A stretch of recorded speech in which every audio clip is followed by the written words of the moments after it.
current quarter. But the world's largest mobile phone maker is warning that third quarter sales will be about 5% below the year-ago level. That's because of slumping sales in its network equipment division. Nokia, which closed yesterday just $1.05 above its lowest level in a year, is surging 10% in free market trading. Motorola, one of its top competitors, is adding 5%. But one stock that could come under pressure is Boeing. Prudential has cut its 12-month price target on the Dow component to $42 from $60. Boeing closed Monday at about $43.50. That's the latest from Wall Street. CNN Live at Daybreak. We'll be right back. Financial News Update is brought to you by Georgia Pacific. We make the things that make you feel at home.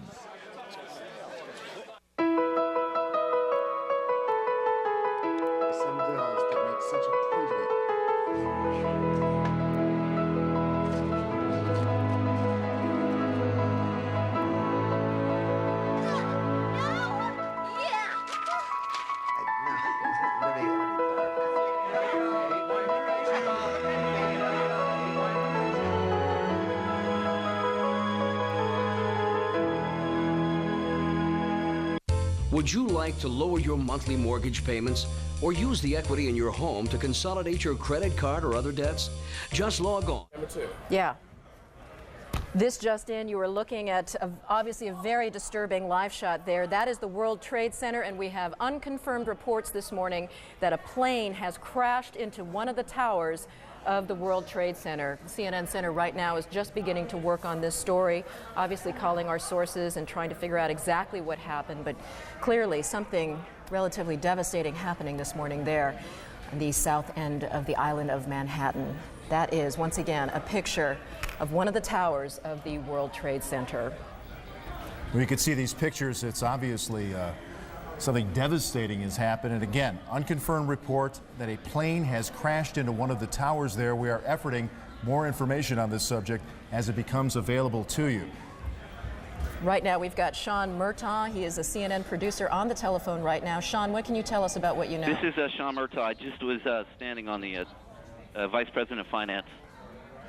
Sean, Vice President of Finance for CNN. Sean, we're on the air right now. What can you tell us about this situation? Hello? Yes, Sean, you're on the air right yes. now.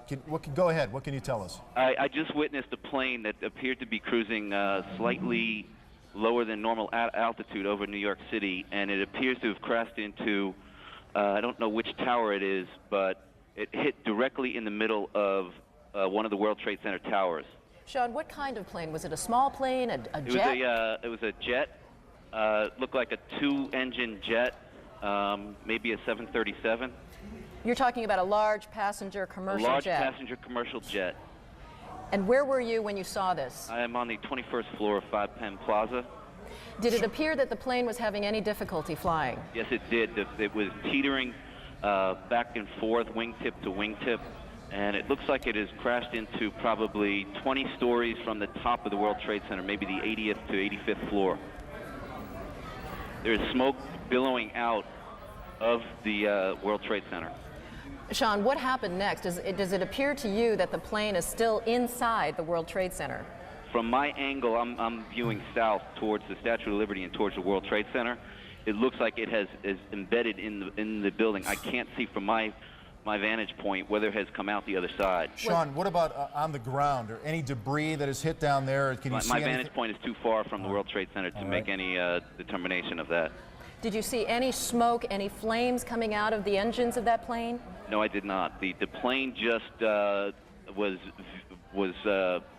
coming in low, and the wingtips tilted back and forth, and then it flattened out. It looks like it's hit at a slight angle into the World Trade Center. I can see flames now coming out the side of the building, and smoke continues to billow. Well, generally, is that a traffic area in New York for aircraft? It is not a normal flight pattern. I'm a frequent traveler between Atlanta and New York for business, and it is not a normal flight pattern to come directly over Manhattan. Usually they come up either over the Hudson River heading north and pass alongside the island of Manhattan, or if they're taking off from LaGuardia, they usually take off over Shea Stadium and gain altitude around the island of Manhattan. It's rare that you have a jet crossing directly over the island of Manhattan. Just for our viewers who are just tuning in right now, you're looking at a live picture of the World Trade Center tower where, according to eyewitness Sean Murtaugh, he is a vice president of finance, an eyewitness to what he describes as a twin-engine plane or possibly a 737 passenger jet flying into the World Trade Center. It appears to be still embedded inside the building. Sean, are you in a position right now to hear whether any sirens are going, any ambulances, any sort of response to this yet? Not from my vantage point. I'm probably 1.5 miles, 2 miles from the World Trade Center. It is a remarkable scene, as we're seeing right now. Flames still coming out of the windows, black smoke billowing from what appears to be all sides. Obviously, windows shattered and steel jutting out from the structure right now. And Sean, once again, we're looking at these pictures, and I you're see them telling in my us, office. I have them on all my TVs. And you're telling us you believe the plane is still remains embedded. I can't tell from my vantage point. All right. Sean, thank you so much for Thank your you very eyewitness much. account there. Right now, we want to go to our affiliate NYW reporting on this as we speak. With a little girl in his arms. Did you see what happened, sir? Did you see what happened? What happened? Well, I was in the PATH train, and there was a huge explosion sound. Everyone came out. A large section of the building is blown out, around like the 80th floor. Was it hit by something, or was it something inside? It was inside. Because it looked out, everything was coming out. Everything all was the windows were coming out, all the papers were What coming is on out. the sidewalk? I didn't see anything. Was there any people hurt, do you know? I just ran, and everyone in the PATH train just ran. I don't know if anyone was hurt, but I assume they were because the windows were all blown out. All right, thank you. Ollie, you would have to assume a very, very terrible situation if that indeed is the case, because I'm sure there were people up there in that World Trade Center. Now, we have lost, again, our transmitter is on top of the World Trade Center, so we apparently have consequently lost contact with Dick Oliver, but we are on the phone with an eyewitness. Rosa, can you hear me? Is Rosa there? Hello? Rosa? Yes. This is Jim Ryan here in the studio. Hi. What is your last name, please? Cardona Rivera. All right, again, you're looking at pictures now. We understand from a CNN Vice President, Sean Murtaugh, who was an eyewitness to this. We believe a commercial jet has crashed into one of the towers of the World Trade Center, and you can see the smoke billowing out. There are flames billowing out there, and a commercial jet crashing into one of these towers. At this point, we do not have official injury updates to bring you, but we are only now beginning to put together the pieces of this horrible incident. Right, just a few seconds ago, we were tuning in to one of our affiliates in New York, WNYW. Right now, we want to go to an eyewitness on the telephone right now. Jean, what can you tell us about what you saw? I can tell you that I was watching TV, and there was this sonic boom, and the TV went out, and I thought maybe that the Concorde was back in service, because I've heard about those sonic booms. And I got up to my window. I live in Battery Park City, right next to the Twin Towers, and I looked up, and the side of the World Trade Center exploded right when I looked up, and at that point, debris started falling. I couldn't believe what I was watching. Can you hear anything from your position right now? Ambulances, sirens? Absolutely, positively. There are crowds of people downstairs in Battery Park City. Everybody's come out from the buildings. This is the financial area in Manhattan, and there's a lot of fire engines. I can see them from my window. Jean, can you tell us, I don't know if you can tell which tower it is that's on fire right now, or the kinds of services that are inside that tower? I can't tell what's inside. It's the northern tower versus the southern tower, and it seems to be on all sides of the building, from what I can tell. The west side, the south side, and it looks like smoke's coming from the east side as well. Gee, can you see any of the debris currently on the ground area? Absolutely. I mean, it's continuing to kind of flutter down like leaflets, and at first there was just tons of debris, and it continues to fall out, and it looks like these uppermost floors are definitely on fire. Can you see any actual people in that area who may have been hit by any of this debris, or were not able to get out of the way? Can you see any crowds that may be too close to where they should be? Anything like that? No, I don't think so, and it's not a highly trafficked area at the base of the World Trade Center, so that's one fortunate thing. Gene, right now we're continuing to look at pictures of this devastating scene. According to Sean Murtaugh, Vice President of Finance, he witnessed what he described as a twin-engine plane, possibly a 737. He was almost absolutely sure that it was a large passenger jet that went into that plane. Gene, you're saying that you didn't see anything initially. You didn't see a plane actually approach the building. I had no idea it was a plane. I just saw the entire top part of the World Trade Center explode. So I turned on the TV when I heard they said it was a plane. Right. It was really strange. Right. Were you there living in New York during the World Trade Center bombing? No, I wasn't. Fortunately so. When you say a sonic boom, did you actually feel anything? Were things shaking in your apartment? Yeah, you could feel it. It was just a gigantic sonic boom. The TV it went off for a second and then it went back on. And the windows, you felt the vibrations on the windows. You were saying it's not a high traffic area usually, but can you guesstimate how many people may be in an area like that at this hour of the morning? It would be hard to say. There is a huge courtyard between the two World Trade Center buildings, and the only issue might have been tourists or business people out in this courtyard area, and they possibly would have been hit. But the people that are immediately around the base of the World Trade Center, I would say at any given time, you're talking about maybe 20 or 30 people at best. We were talking with Sean Murtaugh earlier, and he said this is not normally an area where you would see some sort of aircraft, certainly, obviously, that low, but in that is not a high traffic area in terms of flights? I don't know about flights. I have a balcony down here in Battery Park City, and they have that needle sticking out of the top of the World Trade Center, and I've always wondered, if anyone would kind of get too close to the building, and accidentally veer into it. Gene, tell us a little bit about that area and how emergency crews would be able to access that area. Would that be relatively difficult or easy to access for emergency people?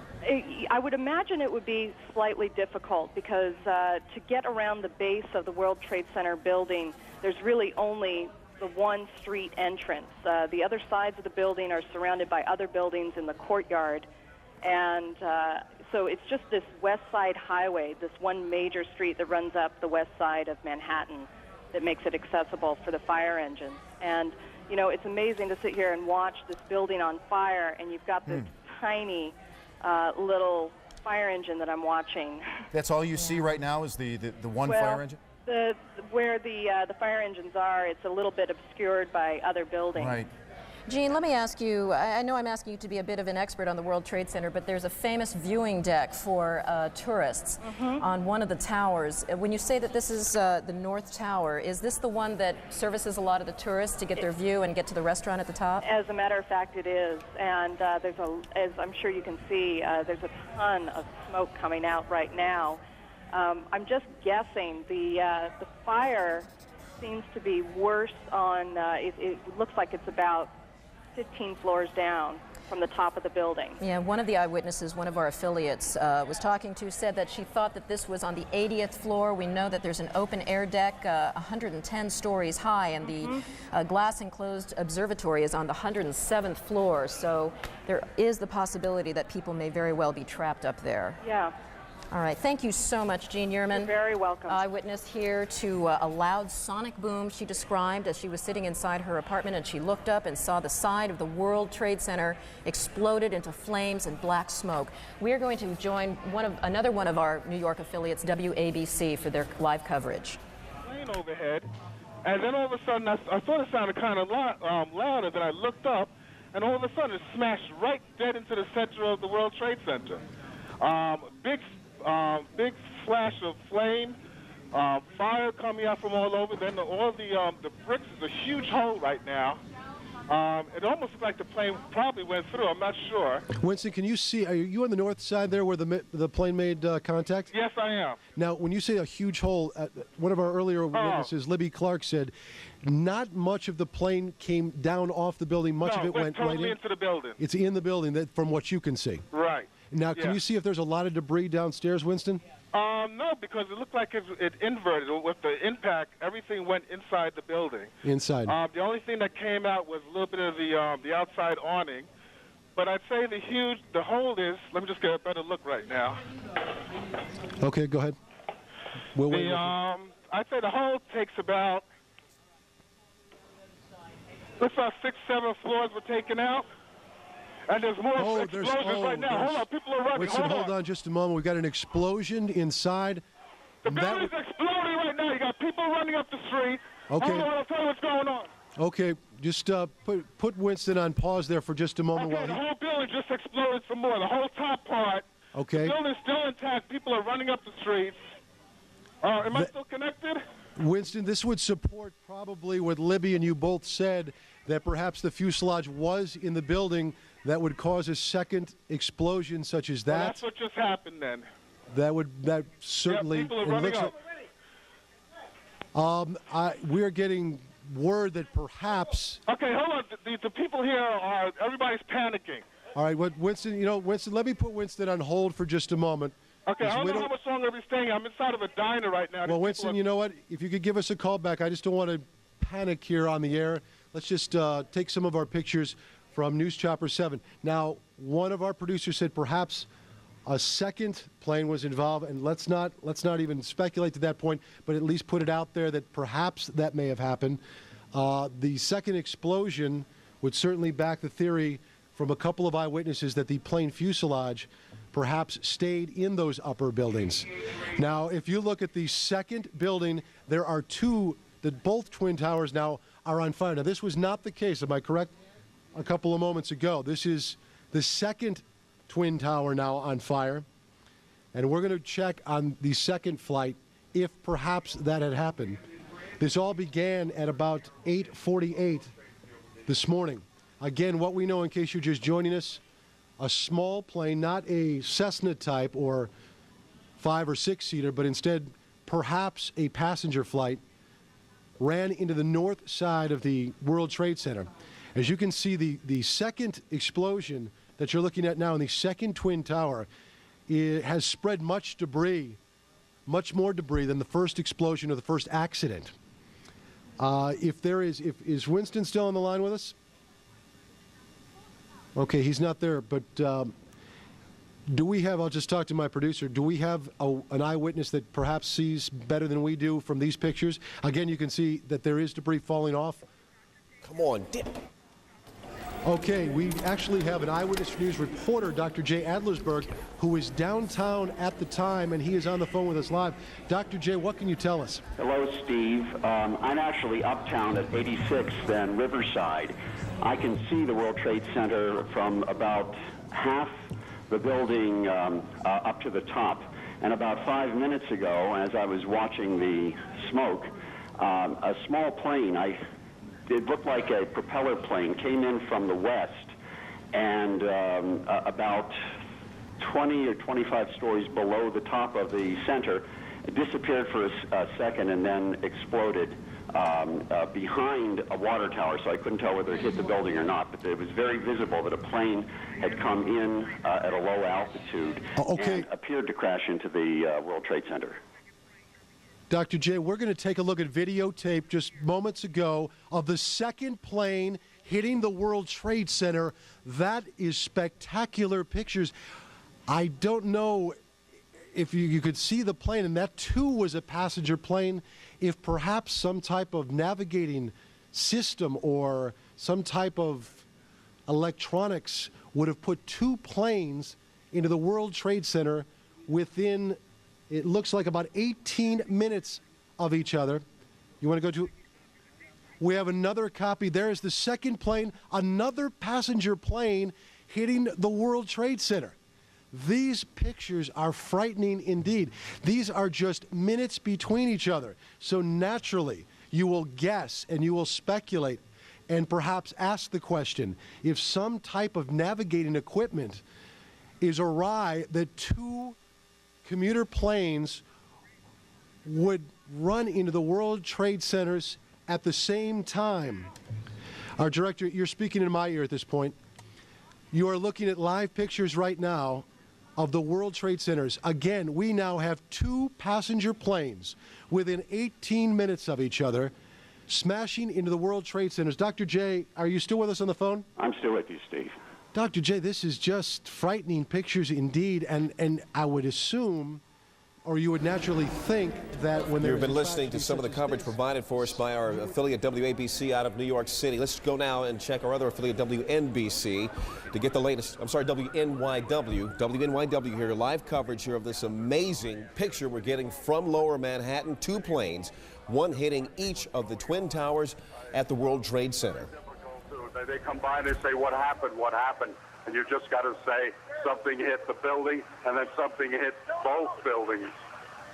Well, we saw clearly, we didn't see the first one, but we saw clearly that a plane deliberately crashed into one of the upper floors of the World Trade Center. That was the second plane. So two planes crashed into the upper floors of each of the World Trade Center towers. And I understand now that Port Authority headquarters are in one of those buildings somewhere near that location. Jim, I yes? don't know whether we've confirmed that this was an aircraft, or to be more specific, some people said they thought they saw a missile. I don't know how people could differentiate, but we might keep open the possibility that this was a missile attack on these buildings. Ali, I must say that we have an eyewitness who said it was a large plane that crashed first. And then as we were watching the live picture here in the studio, we saw a plane crash into the other tower of the World Trade Center. And again, let's just to be sure, there it is. There it is. The plane went right through the other tower of the World Trade Center. That is a very hard thing to watch. And clearly, these are incredible pictures that we're watching this morning. These, thanks to our affiliate WNYW in New York. You are looking at this picture. It is the Twin Towers of the World Trade Center, both of them being damaged by impacts from planes. We saw one happen at about maybe 9 minutes before the top of the hour. And just moments ago, so maybe 18 minutes after the first impact, the second tower was impacted by another, what appeared to be another passenger plane. In fact, we've got some tape replay of that. Do we have the tape available right now? Here's the plate. Here is the tape. You see the plane coming in from what looks like the east side, and it blows into the building with the flames and the smoke billowing out the other side of the tower. It's hard for me to tell exactly which is the north side and which is the south side, but it appears it's coming out of the north side there. Incredible pictures. These happened just moments ago. And I believe we have someone with us on the line. Ira Firmer. We have Ira Firmer, the former NTSB spokesman. And you're watching these pictures as well with us, are you not? Yeah, I'm with you on CNN. What can you make of what we have seen, and particularly with this replay we just saw moments ago? That's absolutely inexplicable. There shouldn't be any aircraft in that area, much less something heading what looked like deliberately for the World Trade Center tower. You don't think there's any way this could be any kind of an accident, no kind of a navigational equipment failure or some sort of a navigational quirk by beacons or whatever? No, you've got incredibly good visibility at this point, and no pilot is going to be relying on navigational equipment in such a circumstance that would cause them to crash into the World Trade Center. How far out of the way from an approach to either LaGuardia or Kennedy would a plane have to be to hit the World Trade Center? There are approaches that come up along the Hudson River, which is to the west of the World Trade Center, and those aircraft usually wind up going into LaGuardia. So you can come within a mile or two of the World Trade Center, but it is such a visible object as you're approaching New York City that it's just not possible for a pilot during the daytime to have taken a course that would put it right into the World Trade Center. A second occurrence within a few minutes is beyond belief. And as you can see, there definitely is no weather problem, so weather would be definitely ruled out as a factor in this case. Yes, the course is a normal course. I mean, for commercial pilots coming into New York, it certainly appeared from the video on CNN that the second aircraft was heading for the tower and that it was a commercial-sized aircraft. Could you have a better idea about what size that plane was? It was kind of hard for me to tell. You're an expert in these matters. Could you look at that tape and tell what size that plane was? It would have to be slowed down, and you'd need more than one angle for it because you'd want to see how many engines on it, the shape of the tail. Well, if it's possible, gang, could we go ahead and replay that tape right now? Do we have the tape ready of the second plane impacting? We're going to put that tape on in just a second. Here, we're about to roll it now. If you can, sir, I don't want you to speculate, but if you can, give us an idea of what you think might be at play here. What kind of plane we're talking about, or at least what size. If we're talking about one that would hold, say, 100 people, one that would hold 300 people. From what you see, we'll have to back the tape up further than that, guys. Here we go. It's very hard to get a perspective on it. I don't know how far away we are at this, but that looks to me like it could be certainly a passenger jet and one of those aircraft that could hold 100 or more people. I caution you at this point to wonder whether or not that airplane was occupied by more than just a pilot or crew. We don't necessarily know that there were any passengers aboard that airplane. Understood. Understood. Darren Kagan joining the conversation here, sir, but there's no indication that there would be any air traffic on purpose in the area of the World Trade Center at this time of day, or any time of day for that matter. Well, not directly into the World Trade Center. No, but even close to it. You would be clearing the World Trade Center by a few miles. Normal operations. And when you're looking at the pictures that you see with all this smoke and fire and all that, it's just absolutely unbelievable to think that a flight crew that wouldn't ordinarily see the World Trade Center, wouldn't ordinarily be on course, would now not see this as a flaming beacon to avoid. Let me ask you this about the airspace. Given that it appears that 2 different airplanes have flown into the World Trade Center in 18 minutes, is it possible to shut down that airspace and keep another plane from doing something just like it? I don't think that this represents an accident, and so I don't think that we're talking about having to now keep other aircraft away. This picture that CNN is broadcasting live is probably from a range of a couple of miles away, and you can see that. No, certainly that, but if there was somebody who intentionally was trying to do the same thing again, is there a way to shut down the airspace to keep planes out? No, you can't shut down airspace. There's no gate, there's no fence in airspace. All you can do is broadcast that that airspace is closed, but if someone is intent on breaking through it, that happens with our military airspace all the time off the coast.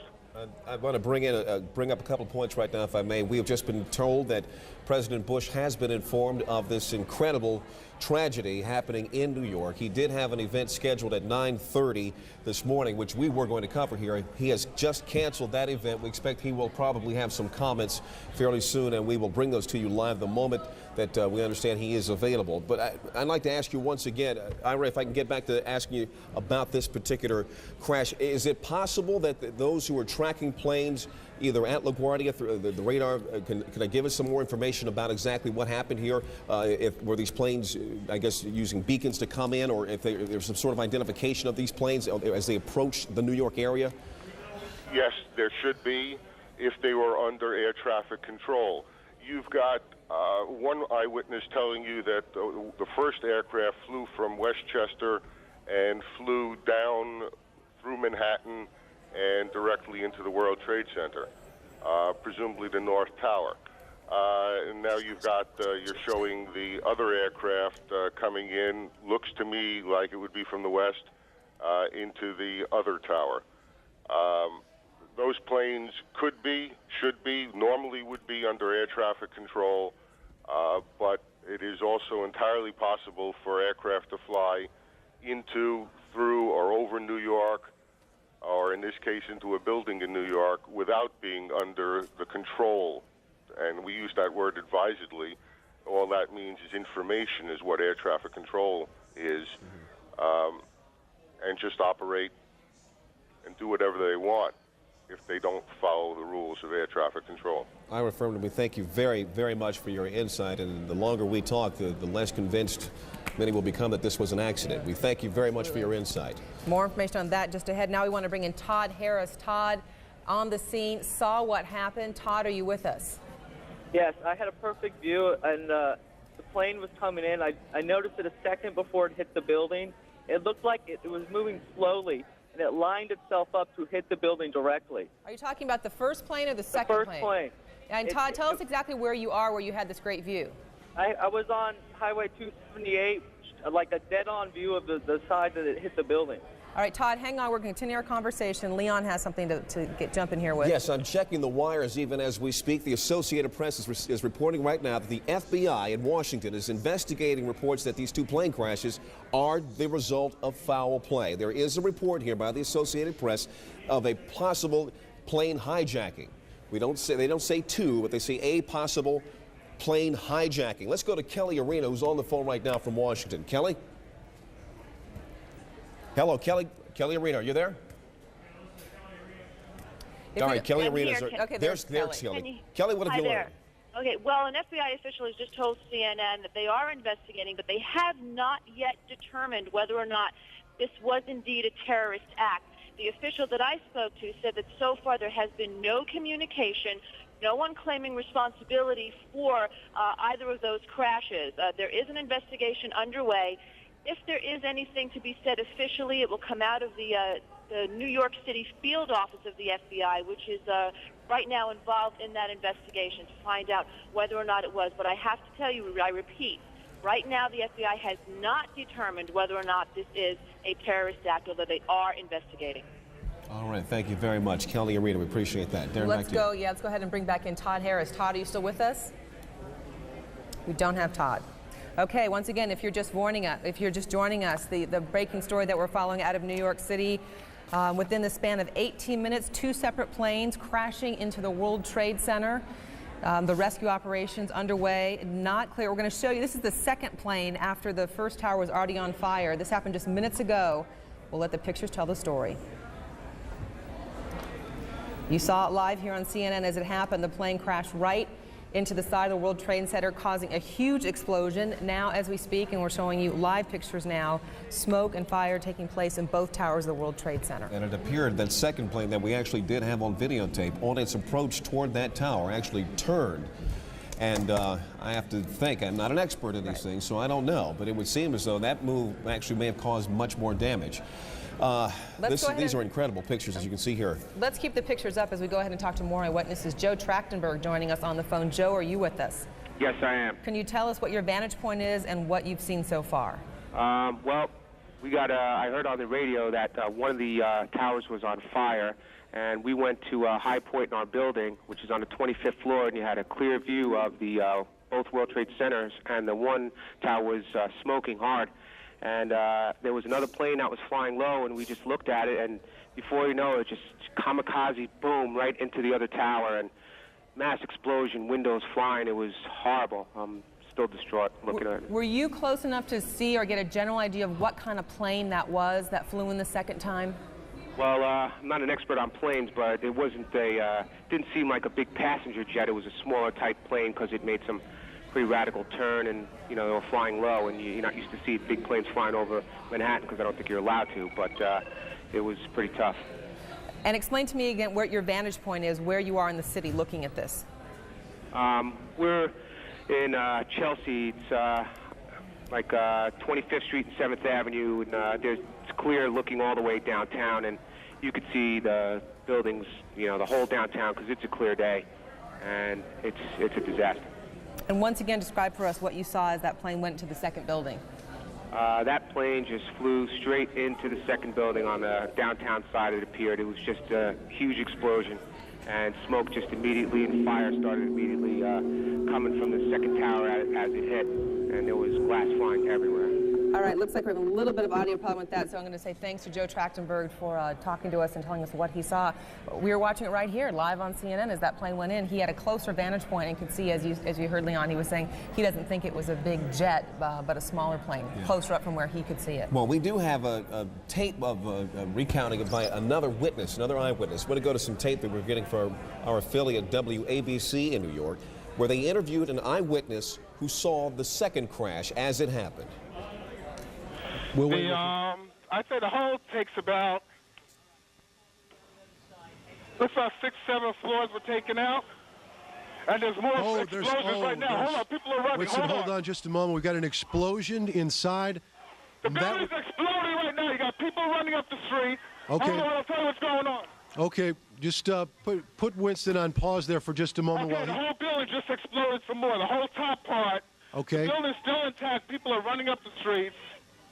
Am I still connected? Winston, this would support probably what Libby and you both said, that perhaps the fuselage was in the building that would cause a second explosion such as that. Well, that's what just happened then. That certainly... Yeah, people are running up. We're getting word that perhaps... Okay, hold on. The people here everybody's panicking. Keep in mind that the first plane hit about 8:48 a.m., so there had to already be a number of people at work inside the World Trade Center. We're going to go right now bring in Rose Arce, one of our producers here at CNN. She's with us on the phone and has with her a number of people who have escaped the building. Rose. Yes, there's a huge crowd. I'd say about hundreds of people on the streets that come from south to north. I've been really thousands of people that have been running from inside these buildings. You know, it's a very heavily trafficked area in downtown, the World Trade Center. Many of them were inside the building when they felt the explosion. And they say there was just pandemonium. There was no warning, no alarms, no anything. Everyone just raced from their desks, ran downstairs, and now there's a steady stream of folks running away from the building. Some people saying that they're fearing there'll be another explosion, and when they saw the second plane, convinced that this was dangerous, there's just an absolute flood of folks escaping downtown Manhattan right now. And Rose, do you have anybody with you that could talk about being inside the World Trade Center when this happened? Right now, honestly, there are scores of people that are literally running by me. There's debris on the base of the building that has continued to fall, as you know, even as far as a block away from the building. And what's happened is that everyone seems to have figured out that there's ongoing danger, and there's just a stream of folks running as quickly as they can uptown away from this. Understandably. What about rescue efforts? I would imagine there's still a number of people inside those buildings. Well, right now what you see is there's trucks trying to get through, and people have actually jumped from the crowd and are trying to help direct traffic to try to get emergency vehicles there. There is no traffic going in the other direction, but because of the flow of people, it looks like some emergency vehicles are actually having trouble getting to the scene. And from where you're standing, is there any kind of command center, any place that people are being directed toward? Right now, what there is there's a crush of emergency vehicles and rescue vehicles, but they don't seem to be quite organized in any direction. There's fire department vehicles on the one side where you see the smoke coming out of the building. On the other hand, you see groups of police officers trying to organize the crowd and in more orderly fashion. I think there seems to be some fear on their part that such a huge crowd of people might injure each other on the way out. All right, Rose Arce on the ground there near the World Trade Center. We continue our coverage live with the live pictures as we go. And we're just now getting word again from the Associated Press now saying that the crash of these two aircraft into the towers of the World Trade Center in New York appear to be an act of terrorism. This, they are quoting a U.S. official. They did not say which department of this U.S. official was speaking from, or the authority this official was actually carrying at this particular point, but they're saying that a U.S. official is now saying to the Associated Press, and his official, well, he is saying at least, that these two aircraft crashes we've seen into each of the towers of the World Trade Center are the act of terrorism. We're just getting word now that President Bush is going to be coming out, and he's going to have comments momentarily. We understand, we're keeping an eye on the picture from Sarasota. He's going to be returning to Washington almost immediately, we understand. Darren? And in fact, as you mentioned, President Bush is in Florida today. We're supposed to have an education event just minutes from now. That has been canceled. Our Major Garrett is traveling with the president. Major, maybe you can tell us a little bit more on the president's immediate plans. Good morning, Darren. President Bush, as you said, will make a statement here at Emma E. Booker Elementary School in Sarasota on the catastrophe at the Twin Towers in New York. Following that statement, the president will board Air Force One and return immediately to Washington. We are told by White House officials traveling with the president in Sarasota that he was notified either shortly before 9 a.m. or just shortly after. We don't have an exact moment of the notification of the president. We believe his chief of staff, Andrew Card, told him of the events in New York City. The president has been monitoring them as best as he can. He was, at one moment this morning, sitting reading a book to some of the elementary school children here as scheduled.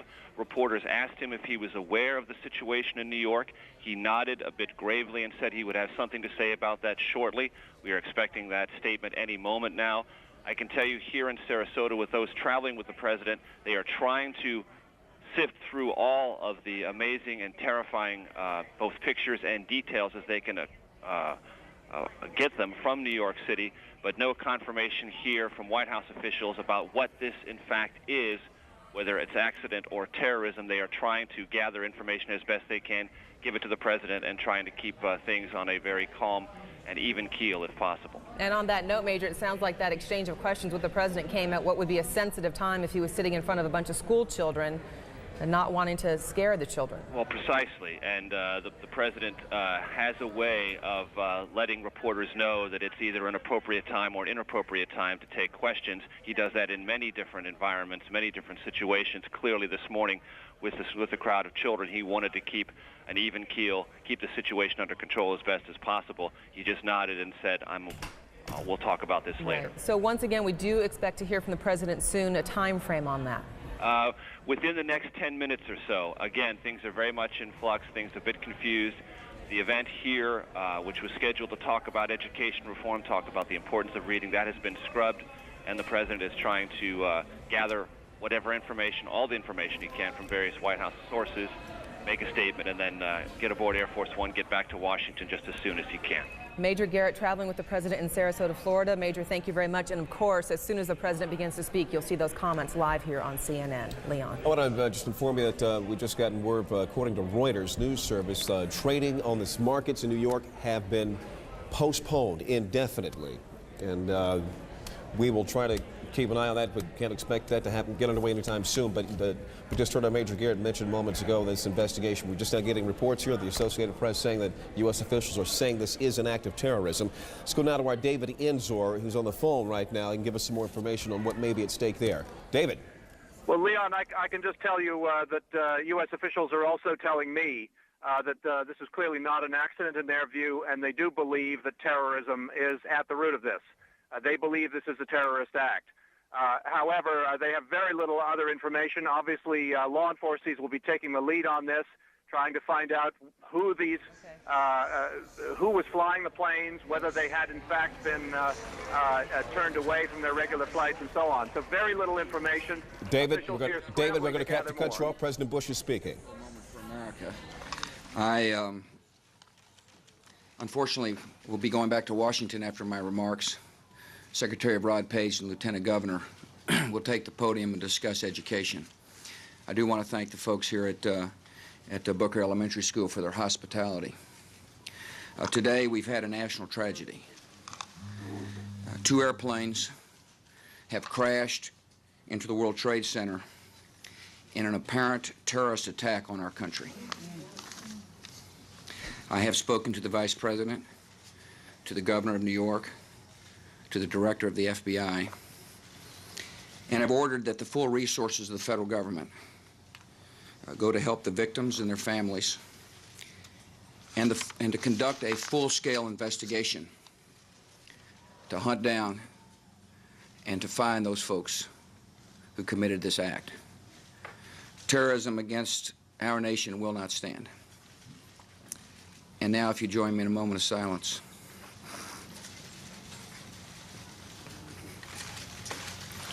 May God bless the victims, their families, and America. Thank you very much.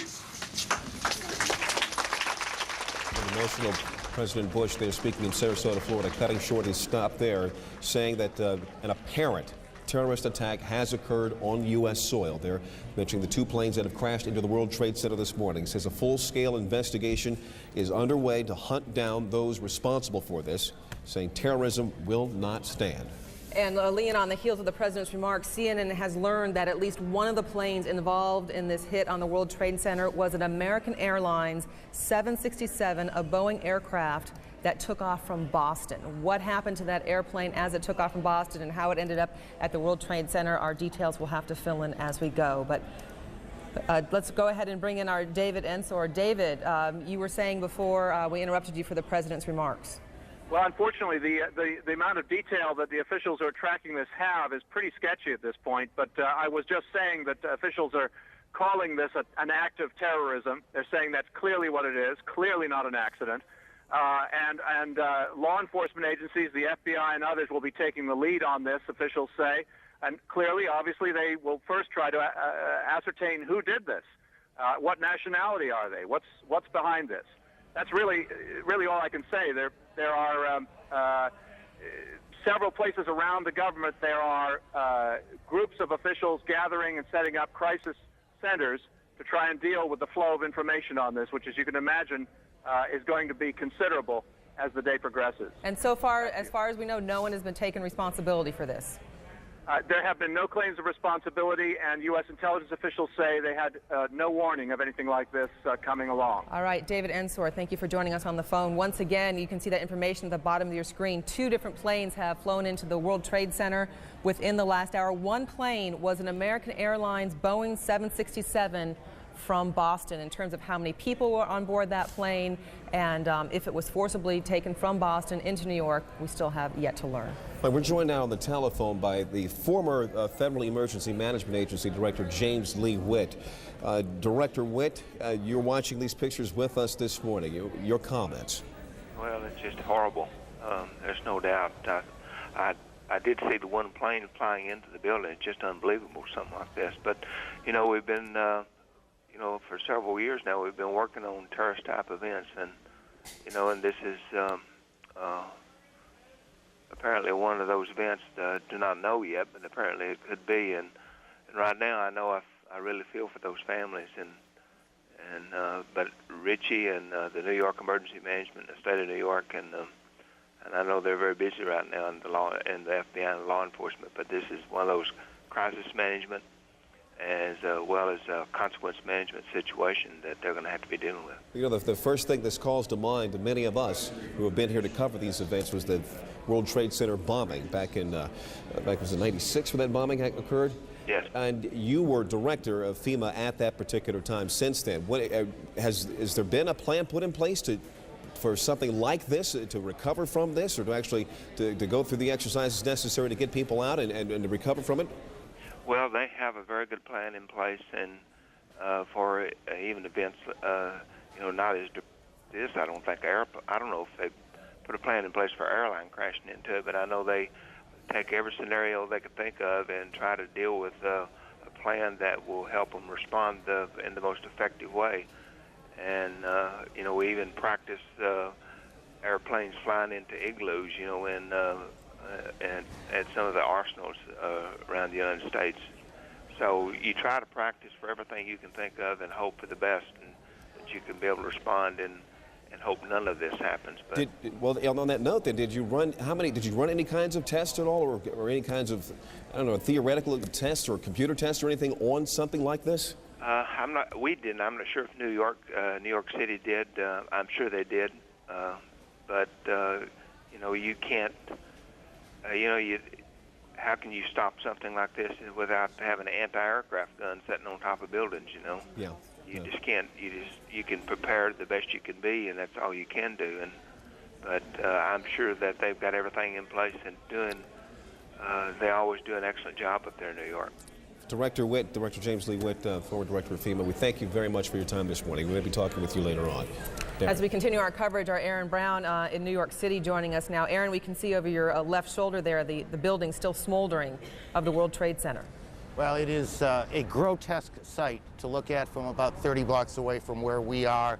For those of you just joining us, let's just briefly recap what we know. About an hour ago, about 8:45 Eastern Time, one plane crashed into the tower, the World Trade Center tower on the right, the first of those towers that you can see behind me. And then about a half hour later, a second plane crashed into the tower number 2. That's the one to the left, where the darker smoke is billowing out right now. We have reports, CNN has been told that one of the planes was an American Airlines 767 that had been hijacked from Boston. We don't know if that was the first or the second plane that hit the tower, but we do know that it was a 767 American Airlines jet. At least that's what CNN has been told by sources so far this morning. We also have reports of 1,000 injuries. That is unconfirmed, and we always remind you in moments like these that as these initial reports come in, it is very early. I can tell you, driving in, it is extraordinarily chaotic. on the west side of New York. It is the kind of situation where numbers change, where situations change, but this is the information we have now, that there are at least 1,000 injuries, and we're working on that. As you can see, the smoke billowing out of the Trade Center. In Sarasota, Florida now, Major Garrett joins us. Major, what are you being told? Hello. President Bush has notified, talked to Vice President Cheney. He has talked to the FBI Director Robert Mueller, and he has also spoken with the Governor of New York, Governor Pataki, about this catastrophe. The President will convene a national security meeting upon his arrival back at Washington. Those are the 4 pieces of information we have gathered here in the moment since I just spoke to you on the telephone. The President, as we just saw a few moments ago, identifying this as an apparent act of terrorism against the United States, said there will be a full investigation. The entire apparatus, the United States government, FBI, national security, CIA, the Vice President, who you may remember was placed in charge of a domestic terrorism study group within the White House to monitor and develop plans to deal with a catastrophe of just this kind. All those parts of the government have been mobilized. The President is heading back to Washington very soon. Here's what the President said about this catastrophe at the Twin Towers in New York just a few moments ago here at a Sarasota elementary school. Major, it's Aaron. Today we've had a national tragedy. 2 airplanes have crashed into the World Trade Center in an apparent terrorist attack on our country. I have spoken to the Vice President, to the Governor of New York, to the Director of the FBI, and have ordered that the full resources of the federal government go to help the victims and their families, and to conduct a full-scale investigation to hunt down and to find those folks who committed this act. Terrorism against our nation will not stand. And now, if you join me in a moment of silence.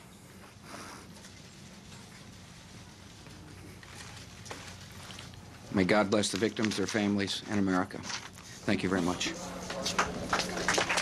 The President was first notified about the situation in New York by National Security Advisor Condoleezza Rice. Then the second notification updating him with more details on the situation came from his Chief of Staff, Andrew Card, who's traveling with the President here in Sarasota. The day was supposed to talk about education reform, but the President is scrubbing all of those plans, marshaling all the resources of the federal government, talking with his aides as he can, and preparing to fly back to Washington to, again, as we said, convene a National Security Council meeting. Back to you. Major, before you get away, and I apologize if I'm asking you to repeat something, I'm having a little trouble hearing you.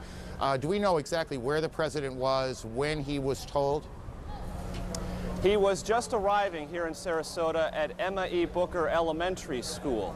He had taken an early morning jog this morning in Sarasota, had just arrived here with a presidential motorcade. Then the spectacular, horrific pictures began appearing on television sets here at the elementary school. The President received a telephone call from Condoleezza Rice, National Security Advisor. Then he received an update from his Chief of Staff, Andrew Card, traveling with him. Then it was made clear to the press, traveling with the President, he would make a statement. Shortly before that statement, he was actually sitting down with some children here at the elementary school, reading them a book. Reporters asked him if he knew about the situation of the Twin Towers. He nodded and said he would talk about it momentarily. In fact, he did. We just heard the President's statement declaring this an apparent act of terrorism. Yes, Aaron? Let me interrupt you here. Senator Kennedy is speaking in Washington as, again, one of the planes was hijacked from Boston. Perhaps we can hear the senator now.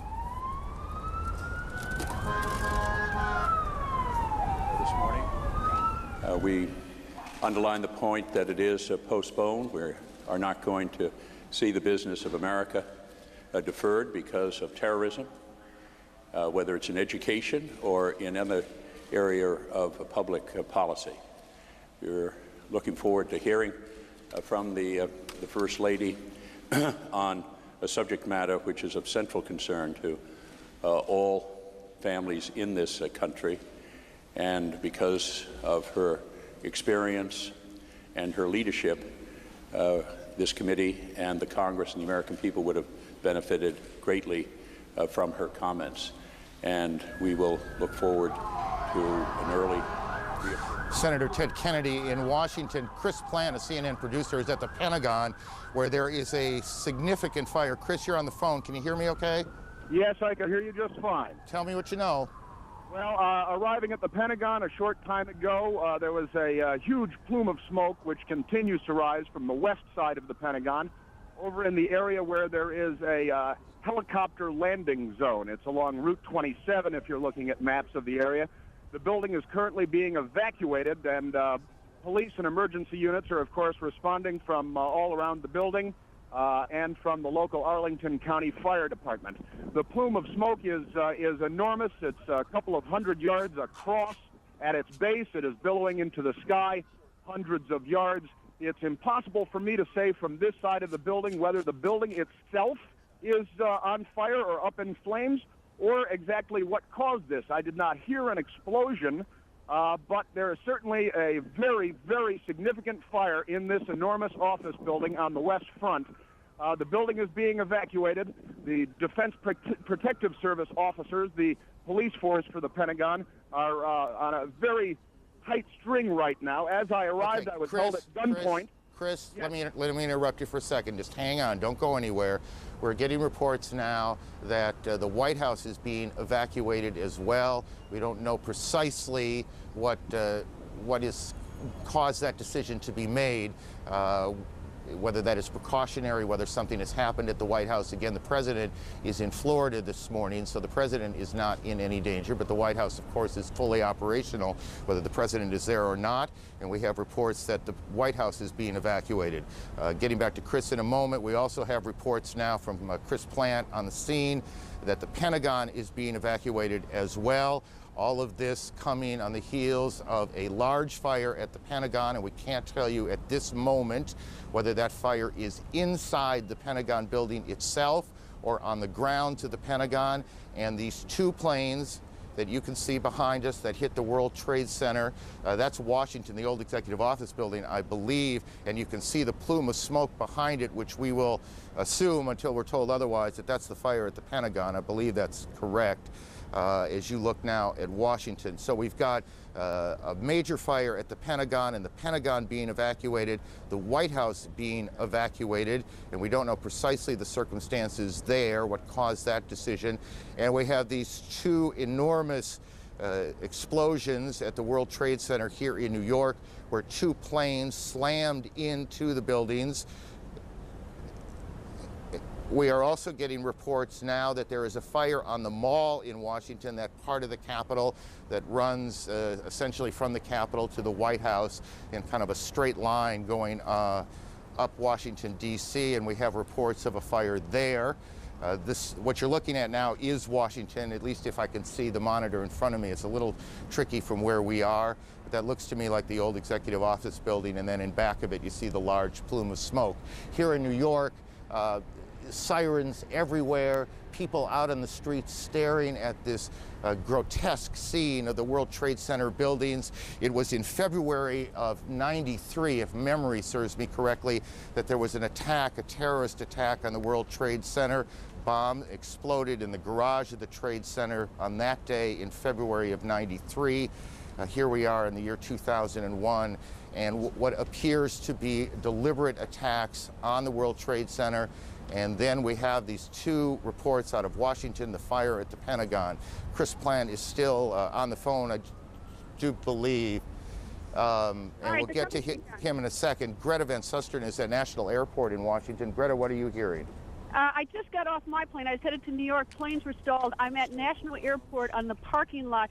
I heard a huge noise. I looked over in the direction of the Pentagon. There's a huge plume of smoke coming from that area. I can't verify it's the Pentagon because there are these buildings in the way. You see particles coming down in the air, some sort of white particles. I can't tell what that is. I'd heard a noise slightly before I'd seen the smoke. I don't know if it's an airplane, if it's a bomb, but it was certainly something, and obviously there's a terrific fire going on. The skies are clear here except for the tremendous amount of smoke that's coming from there. Lots of sirens from all different directions, and of course a lot of uncertainty here at National Airport. Greta, thank you. I want to just again recap as we pick up small pieces of information along the way. Associated Press is reporting that a plane It was a plane that crashed at the Pentagon, and the Pentagon is being evacuated. There is a large fire there, and that is the smoke you see in the shot that you are looking at now. Whether that fire is in the building itself or outside, we have not yet confirmed. There is a fire on the mall in Washington. The cause of the fire on the mall in Washington, we cannot yet tell you. We can tell you that the White House has been evacuated, and we can tell you that 2 planes have crashed into the World Trade Center in New York. All of this began just a little more than an hour ago at about 8:45 Eastern Time. Chris Plant, tell me what you've learned since we last talked. Well, in speaking to people here at the Pentagon as they're being evacuated from the building, I am told by several people that there was, in fact, an explosion.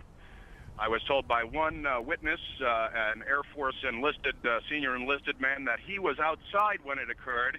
He said that he saw a helicopter circle the building. He said that it appeared to be a U.S. military helicopter and that it disappeared behind the building where the helicopter landing zone is. Excuse me. And that he then saw a fireball go into the sky. I'm attempting to make my way around to that side of the building in my car right now to see if I can get a better visual perspective on the scene on that side of the building. But I can tell you that security has certainly clamped down. The U.S. Park Police, another federal law enforcement department, has arrived in force on the scene.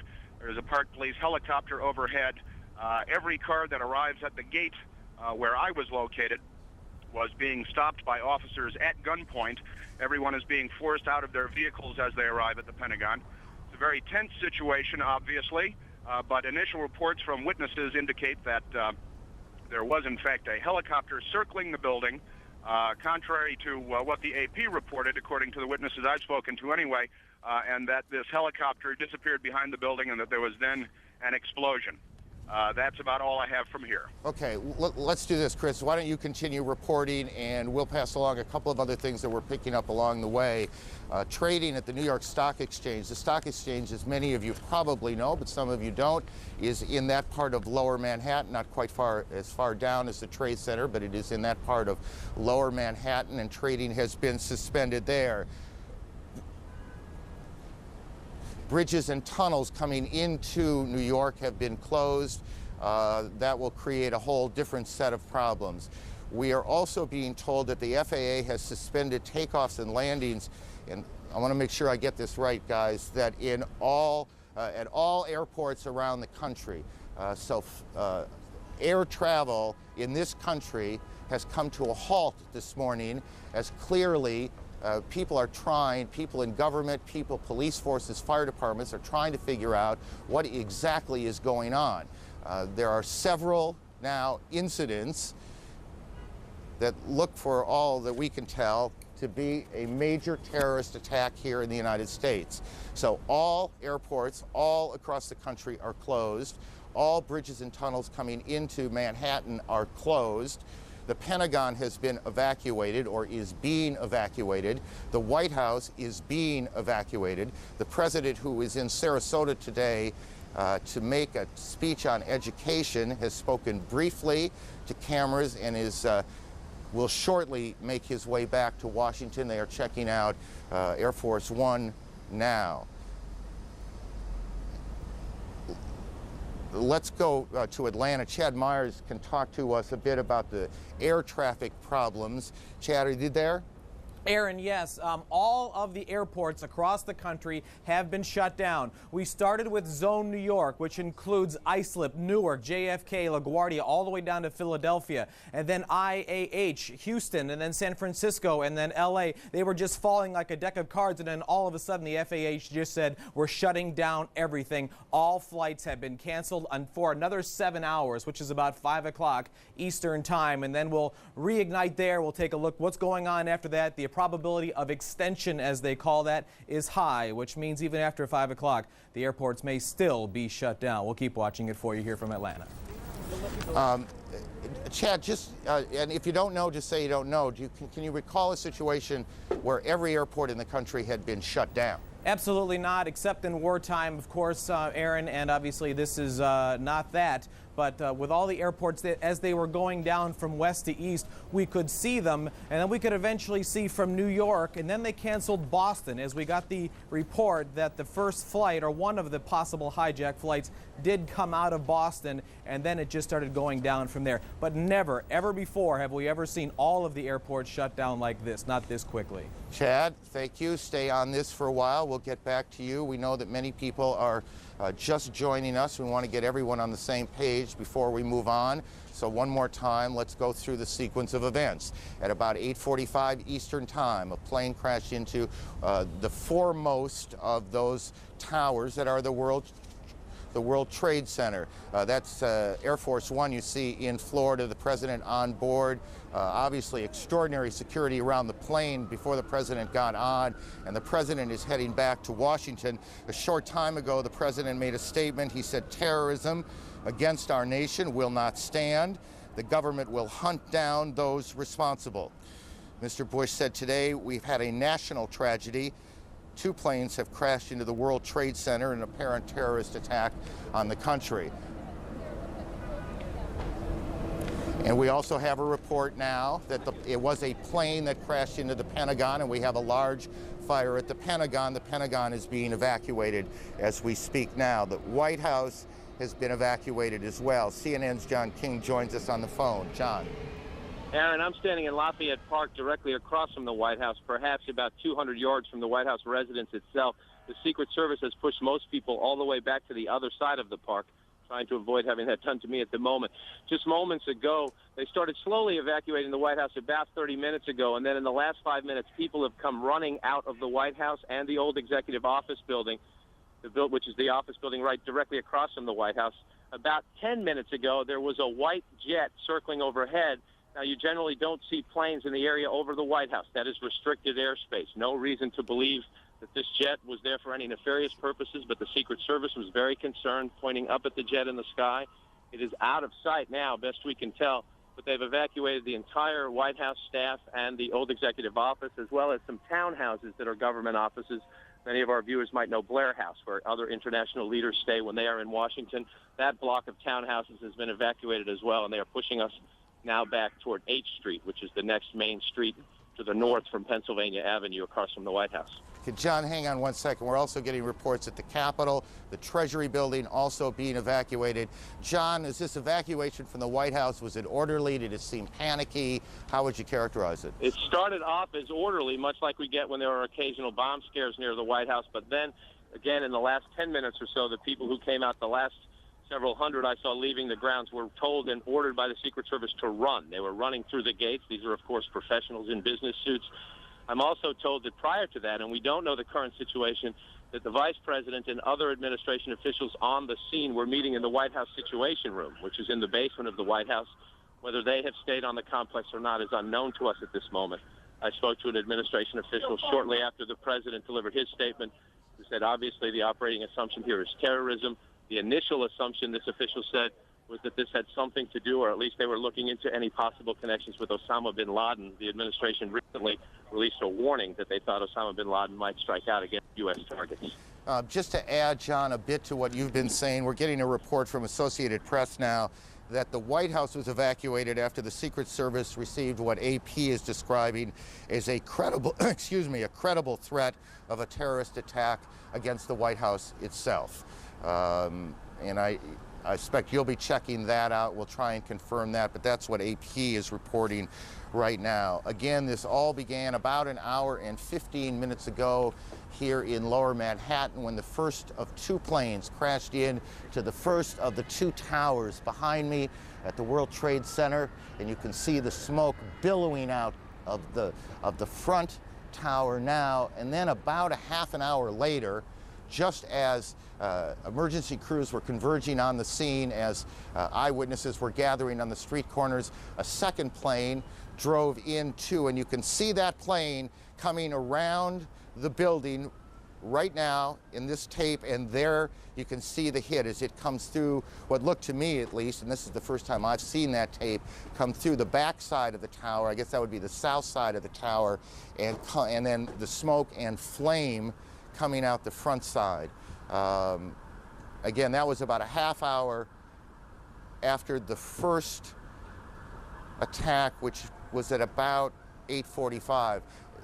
Look, you want to be careful here. We don't want to get too far ahead of this, but obviously this has all the appearances of an extraordinarily well-coordinated and devastating terrorist attack here in the United States.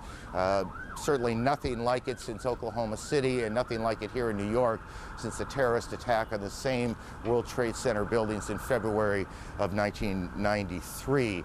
At the Pentagon, a plane or a helicopter has crashed, apparently as part of whatever this operation has been, and Jamie McIntyre is there. Jamie, what are you hearing? Well, Aaron, there is a lot of confusion here at the Pentagon. It appears that something hit the Pentagon on the outside of the 5th corridor, on the Army corridor. Several Army officers I talked to reported hearing a big explosion, seeing shards of metal coming past their window. The Pentagon has been evacuated. Emergency services personnel were rushing to reports of several people trapped in the building. Most of the building's 24,000 people are outside of the building or in the center courtyard as emergency teams try to sort out what has happened here. There is, of course, thick black smoke billowing from the scene. There is a lot of confusion. The Defense Protective Service, which is the police force here in the Pentagon, has been urging people to get out of the building and move away from the scene so they can handle the emergency situation. Again, it appears that an aircraft of some sort did hit the side of the Pentagon, the west front, which faces sort of toward Arlington National Cemetery. It's a corridor where a lot of Army offices are located. Wow. And some people were... Jamie, I need you to stop for a second. There has just been a huge explosion. We can see a billowing smoke rising, and I'll tell you that I can't see that second tower, but there was a cascade of sparks and fire, and now it looks almost like a mushroom cloud explosion, this huge billowing smoke in the second tower. This was the second of the 2 towers hit. And I cannot see behind that smoke, obviously, as you can either. The first tower in front has not changed, and we see this extraordinarily and frightening scene behind us of this second tower, now just encased in smoke. What is behind it, I cannot tell you. But just look at that. That is about as frightening a scene as you will ever see. Again, this is going on now in 2 cities. We have a report that there's a fire at the State Department as well, and that is being evacuated. So we've got fires at the Pentagon evacuated, the State Department evacuated, the White House evacuated on the basis of what the Secret Service describes as a credible terrorist threat. We have 2 explosions, 2 planes hitting the World Trade Center here in New York. And what this second explosion was that took place about a part of the south, that would be the South Tower, has apparently collapsed. We don't know if that was from the impact of this first plane that hit it or whether something else has happened there, and we'll work on that. Our Washington Bureau Chief, Frank Cesno, is on the phone. Frank, what are you hearing? Aaron, I just drove past the Pentagon across the 14th Street Bridge, which is now choked with traffic. We're beginning to hear emergency sirens and rescue personnel fanning out across Washington. There is a gigantic black billowing cloud of smoke that is rising over the Pentagon. You heard Jamie McIntyre a moment ago describe where that was coming from. I can also tell you that local radio, in addition to talking about evacuations, as we've heard at the Pentagon, and the White House is reporting that the Capitol building has been evacuated and the Treasury Department has been evacuated. Washington, D.C., the nation's capital, is exceptionally tense and clearly taking steps as if it is virtually under siege here. We don't know specifically, as you've said, what has taken place at the Pentagon, but this is very serious, striking at the heart of the national government. And as John King was explaining, the White House Frank, it's Aaron. I need to interrupt you for a second. Again, there has been a second explosion here in Manhattan at the Trade Center. We are getting reports that a part of the tower, the second tower, the one a bit further to the south of us, has collapsed. We are checking on that. We are also told that the Sears Tower in Chicago has been evacuated, and what I can't tell you on that is whether there was something specific that happened there, whether there was an attack on that building yet, we're checking that out, or whether there was a warning, whether there was a threat of some sort, or whether that is simply precautionary. What we can tell you is that just in the last several minutes here, 2 or 3 minutes, a second or third, I guess technically, extraordinary event has happened here in Lower Manhattan. You can see this extraordinary plume of smoke that is, or was at least, the second tower of the World Trade Center. Perhaps 3-4 minutes ago, you could, from where we were standing, see that second building that is just a bit to the south of the first building, but you can't see it anymore. It is covered with smoke. A large plume of smoke also coming still from the first tower, where the first plane hit at about 8:45. We can, by the way, if we can cue the tape, we can show you that second attack, or at least the second explosion in the Trade Center that occurred at about 9:15 Eastern Time.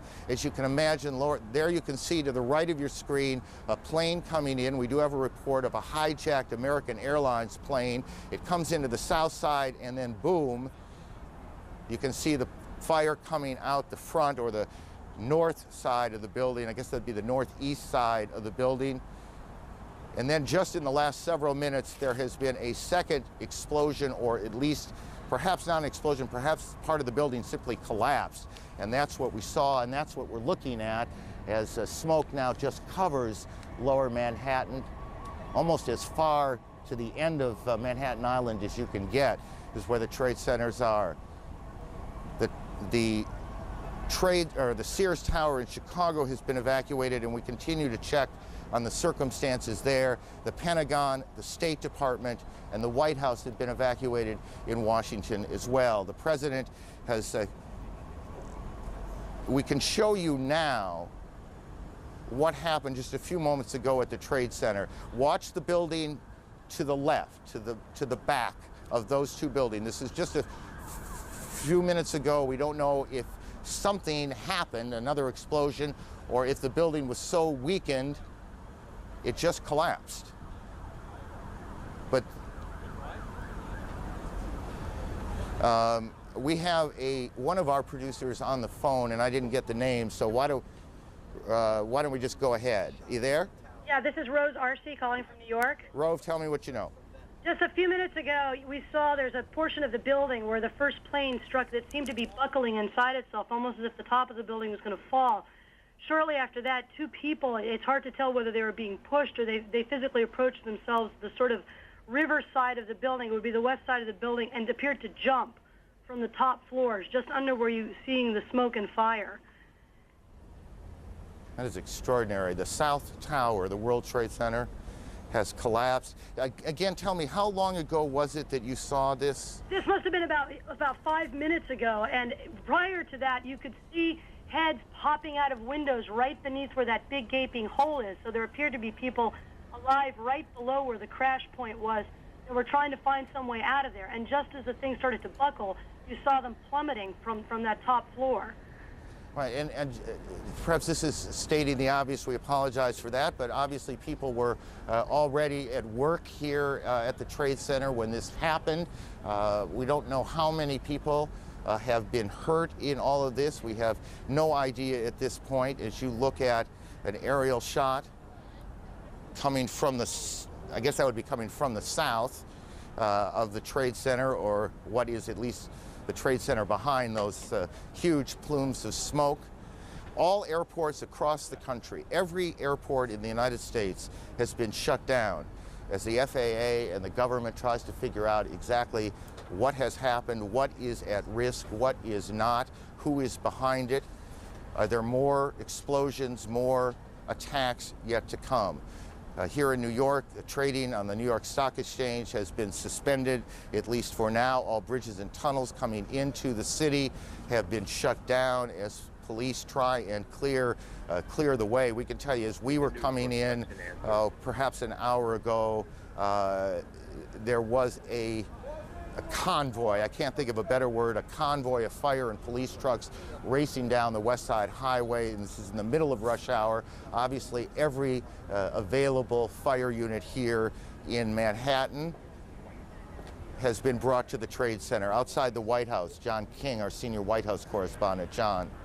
Hello, Aaron. They have pushed us even further back away from the White House now, and there are more than a half dozen fire trucks, some of the Secret Service now patrolling the perimeter at Lafayette Park, which is directly across from the White House, have automatic rifles drawn to keep people away from the park, and they're policing back and forth. You can probably hear additional fire apparatus arriving on the scene.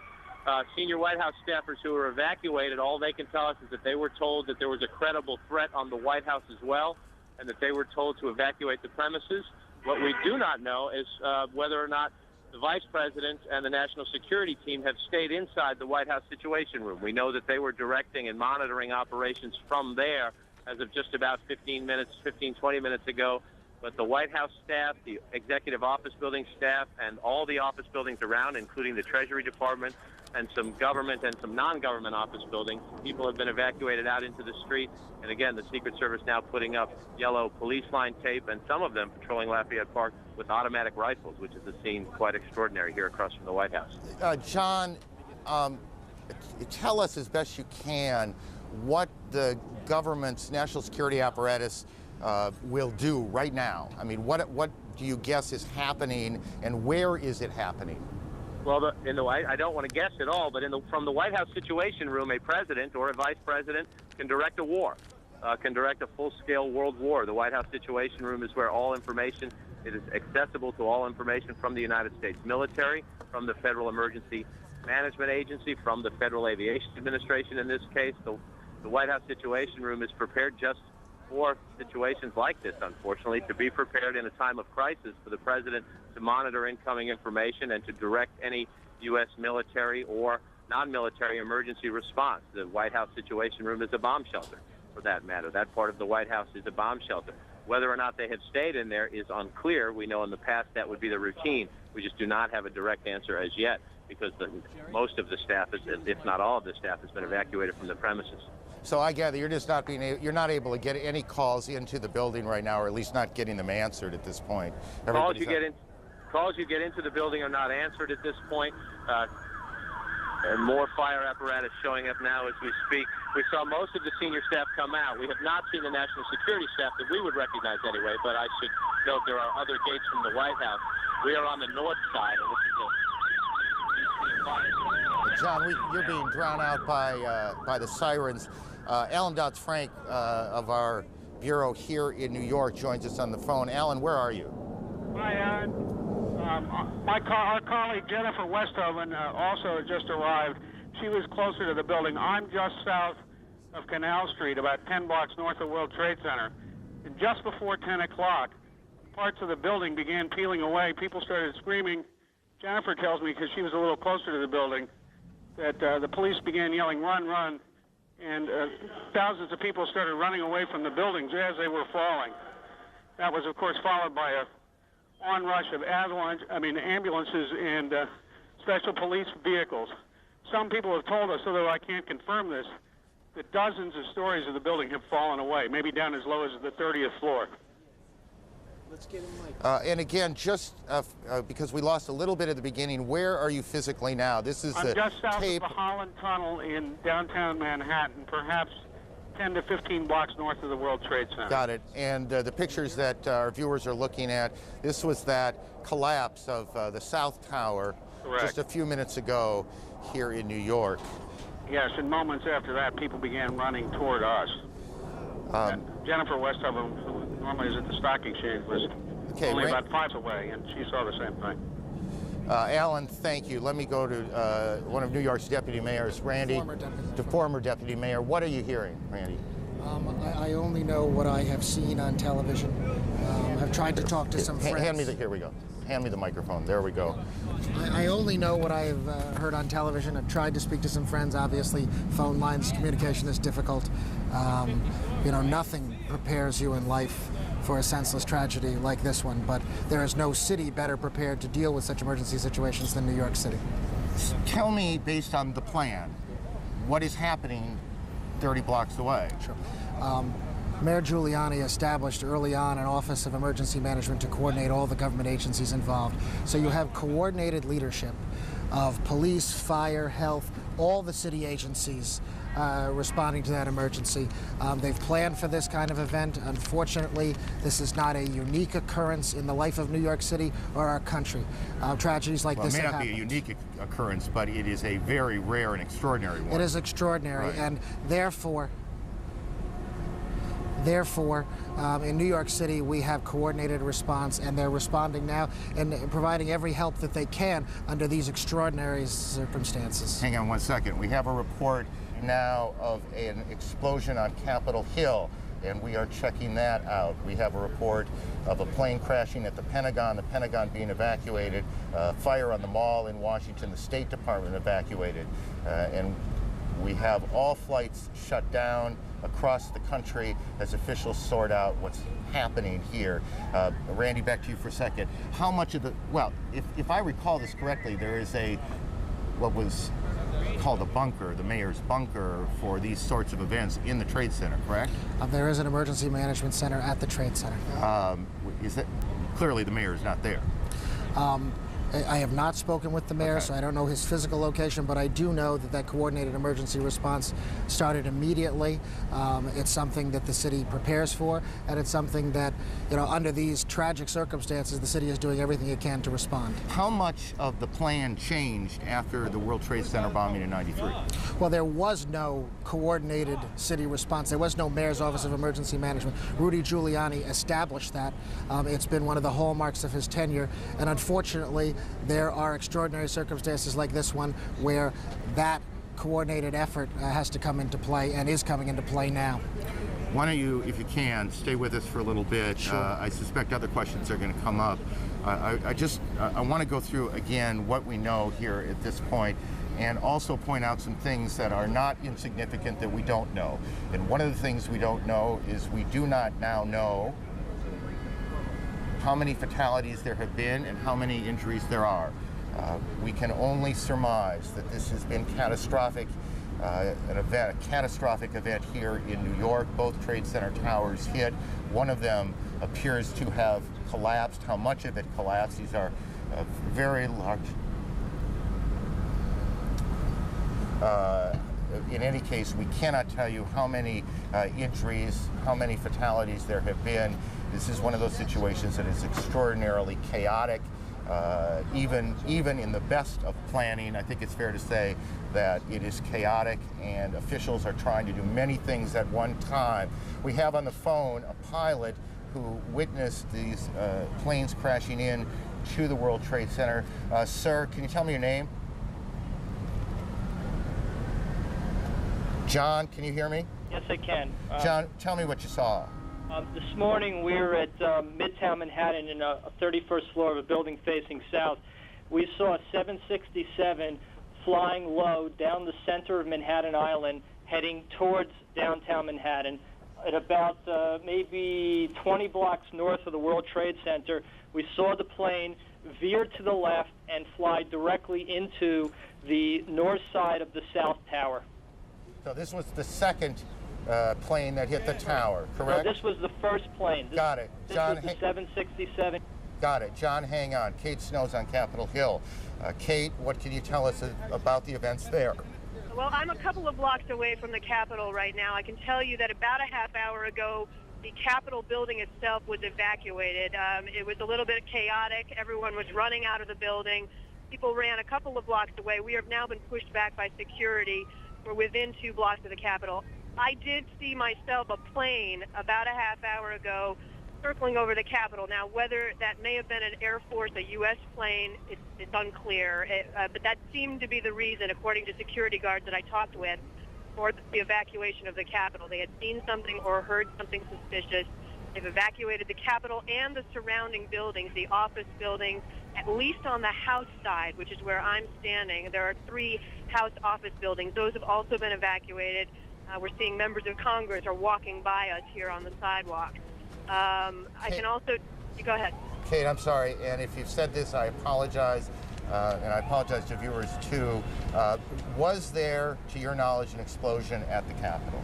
No, sir, there was not. I can see the Capitol from here. Everything looks to be fine. There was, however, Aaron, a sound about 5 minutes ago that sounded like some sort of explosion. Now, everything's in close proximity here in Washington. It could be that may have been something that happened at the Pentagon. We're not very clear on that. But we did hear a sound. We heard something that sounded like a loud boom about 5 minutes ago. And Kate, you again, how far away from the Capitol building itself? I'm standing on Pennsylvania Avenue, which is a main artery in Washington, D.C., and I'm about 2 blocks away from the Capitol. I did just see a spokesperson, by the way, for the Speaker of the House, Mr. Hastert, Dennis Hastert, who tells me that Mr. Hastert and other leaders have been evacuated into what he called a secure location. It's not clear where exactly they are, but they've been put somewhere secure. And because we can't see it at this point, just give me a sense of what it looks like there. Are there many, many people on the street? The sidewalks, people are calm. I think most people don't really know what's going on. Most people haven't been watching the news. But the sidewalks are definitely full of people where, normally at this time of the morning there wouldn't be that many people out here. And as I say, I've been passed by numerous members of Congress and senators and staff, who I know well, who have been coming past me asking me what's going on. Kate, why don't you hang around here and continue to report on that. Let me just, again, for those viewers who are joining us at about 20 minutes past 10 o'clock Eastern Daylight Time, let me just briefly recap. Attacks on 2 American cities, New York and the Capitol in Washington. It began at about 8:45 Eastern Time when a plane crashed into the World Trade Center. That was the building hit first. And then about a half an hour later, a second plane, and I'm not sure if we have the tape available. If we do, we'll show it to you. You can see the second plane coming in from the right side of your screen, going into the tower itself. This is an extraordinary and troubling piece of tape. The Justice Department is now being evacuated. The second attack on the Trade Center occurred about a half an hour or so after the first one. We have a report, CNN has been told, that an American Airlines 767 jet was hijacked out of Boston today. We don't know which of those 2 planes hit the tower the second time. In the last 10 minutes or so, the South Tower, or at least a portion of the South Tower, has collapsed. CNN's David Ensor joins us from Washington. David, where in the Capitol are you now? Well, Aaron, I'm in our bureau, but I have on the telephone with me Barbara, who is the wife of a friend of mine and who is an eyewitness to exactly what happened at the Pentagon. Barbara, can you hear me all right? Yes, I can hear you. Well, what exactly did you see? Let's look at the Pentagon now as you describe what exactly happened at the Pentagon this morning. As we were driving into town on 395, there was an exit. We were trying to get off the exit for the Memorial Bridge. Off to the left-hand side was a commercial plane that came in and was coming too fast and too low. And the next thing we saw was it go down below the side of the road, and we just saw the fire that came up after that. How large was the explosion? It was large. Was there sound as well? That I can't verify because the windows were up in the vehicle. Was it clear to you what had happened? Yes, definitely. So you believe it was a commercial airliner that was hitting the Pentagon? Yes, and I'm not sure exactly where the Pentagon was in relationship to where the plane went down. But they are relatively close to one another. Whether it hit any part of that Pentagon, I'm not sure. How low was the plane? When it was coming down? Yeah. It was coming down on less than a 45-degree angle and coming down toward the side of the 395. And when it came down, it just missed the 395 and went down below it, and then you saw the fire come up from it. Were you able to see what kind of plane or what airline it belonged to? No, I did not see what kind of an airline. I just assumed because we were so close to the airport, it was coming into land. But it seemed awfully low to you? Yes, and fast. How big was the fireball? I'm spatially challenged at times, and it was pretty big. What did you think was happening? I know that hit the ground and exploded. Were you frightened yourself? Yes, yes. Everybody stopped the cars, and we all got out of it and so forth. Right. Well, thank you very much. Thank you. Appreciate your talking to us. Aaron, back to you. David, thank you. CNN's David Ensor in Washington. CNN's Brian Palmer joins us on the phone from here in Manhattan. Brian, why don't you begin by telling me where you are? We are in front of the criminal courthouse after being pushed north slightly. We watched one of the towers of the World Trade Center disappear from the skyline. It basically folded into itself in a plume of gray smoke. A crowd of thousands of people dashed up Broadway, followed by emergency services personnel. That's all we know now. We're watching the plume of smoke and debris just sort of waft across lower Manhattan, and people are lining up at this payphone behind me trying to find out whether their relatives are safe. Let me just briefly go to Randy. Randy, just look out there and tell me what you're thinking when you see what now appears that at least part of one of the landmark buildings in this city, one of the most recognizable buildings in the country, is gone. It's the kind of moment you hope will never come. When you have been in government, when you care as much about this city and this country as a mayor like Rudy Giuliani does, it's a moment you pray will never come, and you pray for the families of anyone affected by this tragedy. But as a city, you know, we come together, and our emergency services provide every support they can in the face of such a senseless tragedy. It is an unbelievable scene as Incredible.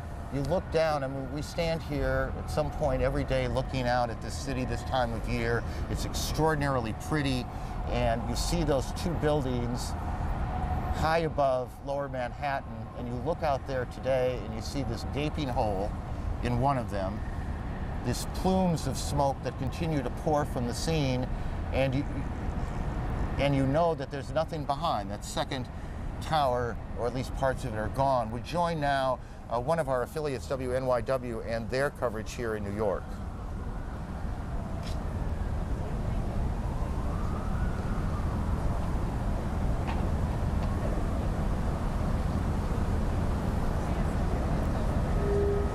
Well, we'll try and make that connection again in two cities now, and there are a lot of pieces of information floating around. We need to try and button up some of this. We had a report earlier that we now we believe we could tell you is not correct, that there was an explosion at the Capitol. There was none, as we now believe. There was no explosion at the Capitol. Air travel routed to Canada has been international flights going into the United States or into Canada, guys. Into the United States. International flights headed for the United States are being sent to Canada now, to airports there, as all air traffic in the United States has come to a halt. The FAA has shut down every airport in the country, and to our knowledge, and this is to the best of our memory, that has never happened before. We're starting to get some pictures of the scene from the ground here in Manhattan. Again, this all started about almost an hour and a half ago, I guess, a little more than that. This is a live picture of the scene now. We have crews on the ground, and they've been trying to get tape back so we can show you the situation on the ground. As you can imagine, literally, thousands of police, fire, rescue officials have converged on the scene.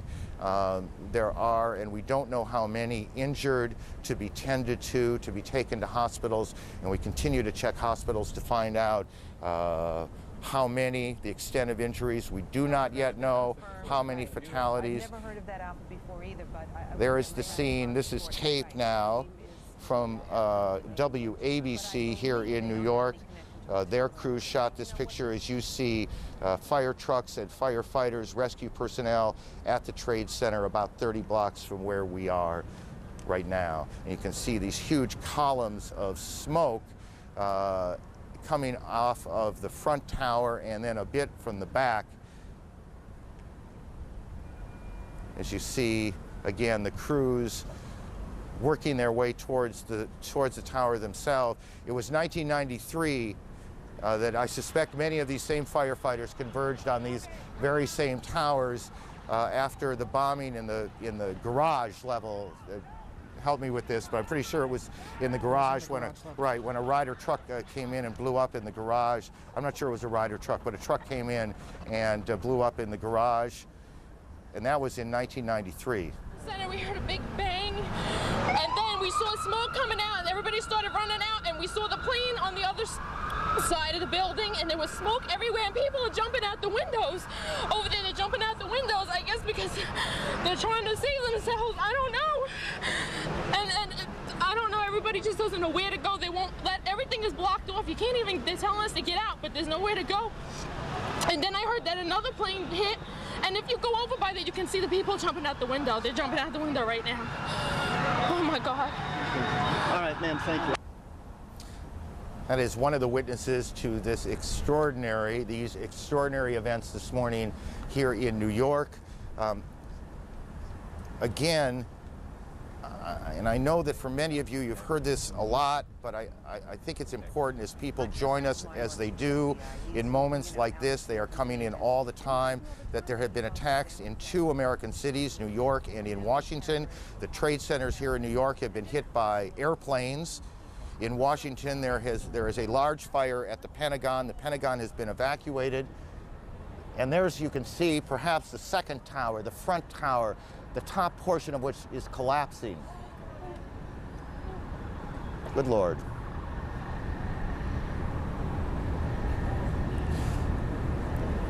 There are no words. You can see large pieces of the building falling. You can see the smoke rising. You can see a portion of the side of the building now just being covered on the right side as I look at it, covered in smoke. This is just a horrific scene and a horrific moment. The president, who is in Florida today, is en route back to the White House. He took off a short time ago. The White House itself has been evacuated on the basis of what the Secret Service says was a credible threat on the mansion itself. We believe now that we can say that that portions of both towers of the World Trade Center have collapsed. Whether there were second explosions, that is to say explosions other than the planes hitting them, that caused this to happen, we cannot tell you. Rose Arce, one of our CNN producers, is on the phone. Rose, what do you got? I'm about a block away, and there were several people that were hanging out the windows right below where the plane crashed, when suddenly you saw the top of the building start to shake, and people began leaping from the windows in the north side of the building. You saw 2 people at first plummet, and then a third one, and then the entire top of the building just blew up, and splinters of debris are falling on the street. Where I'm right now, there's a thick plume of smoke, and you can see crowds of people, including emergency service workers and police officers, running from the scene, screaming, and there's a school nearby where there were kids in the schoolyard. That has been emptied out, and they're running up the street now, too. The whole, sort of the neighborhood, I'd say several blocks up, is covered by this almost powdery smoke, little tiny pieces of building you can see just floating in the wind around it. It's almost as if like a huge cloud had kind of enveloped that part of lower Manhattan. It is just one of those awful moments that you need to look at for a minute or two to absorb exactly what has happened. 2 of the most recognizable buildings in the city of New York have been attacked, and both of them appear to have collapsed, at least in part. The second of the 2 collapses taking place just a moment or so ago, perhaps 2 or 3 minutes ago. There are also apparently coordinated attacks that have taken place in Washington on the Pentagon. The State Department has been evacuated. Just a few moments ago, as we said, and perhaps 20 minutes after the first tower collapsed, we turned around and saw what looked like sparks falling, and then the top part of tower number 1 collapsing. These are shots from the ground of that scene. There have been frantic efforts to get people out of the tower. Now this is tape, And you can see now whether that was an explosion or exactly what happened that caused that second tower to collapse. We cannot tell you. CNN's Kelly Wallace is on the phone with us. Kelly, where are you? What can you tell us? Aaron, I'm just about 4 blocks north of the location of where the World Trade Center was standing. I was actually en route to the command center, people really staring in disbelief. And then as you saw, of course, the pictures watching that tower come down, people just couldn't believe their eyes. Police then pushing people immediately, people turning around and starting running ways blocks away from the site. There is black smoke and is covering the air. You see people covering their mouths with some handkerchiefs and their coats, and basically, it's an unbelievable scene. Most of the people have gone. The police are really pushing people away. There were a lot of people as I was making my way down here, Aaron, people just staring, getting on the cell phone, crying, recounting stories where they sort of, basically had seen what happened earlier today, trying to get in touch with loved ones, very concerned. And then, of course, some people watching the other tower come down earlier, and then a group of people then watching this other tower come down, a woman passing me covered in soot. Basically, the sky is just black. You can't even see down to lower Manhattan from the vantage point right now. The police have cleared off all these streets, pushing people away. Police telling us if you have to get out of here, to get out of here, pushing people away in garages. It's an unbelievable scene, Aaron. You can see in this shot, our viewers can, a helicopter shot coming across the harbor, the Statue of Liberty prominent in the foreground, and smoke and devastation and tragedy in the background. A tragedy that continues to unfold, and one that still has many, many unanswered questions. We have a report now that a car bomb has exploded at the State Department. We are working to confirm that as well. Howard Safer is a former New York City Police Commissioner, the top police job here in the city, and he joins us for a few moments. Mr. Safer, what do you see? Look at that. What do you see? I see something that's unimaginable. I see what is a police commissioner's worst nightmare. This is a situation that obviously was well planned, well coordinated, and the loss of life that's taking place down there is just incredible, and is going to strain the emergency services of this city to the hilt. Are you hearing any specific information? Are you hearing anything about the number of injuries, the number of fatalities, the number of people in that building, those buildings? Are you getting any of that information from? Well, I know there are 50,000 people who work in the World Trade Center.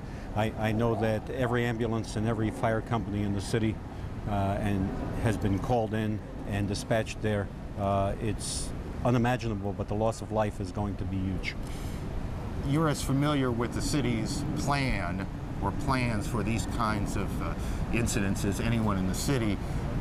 In all honesty, does the plan cover the scope of what appears to have happened here?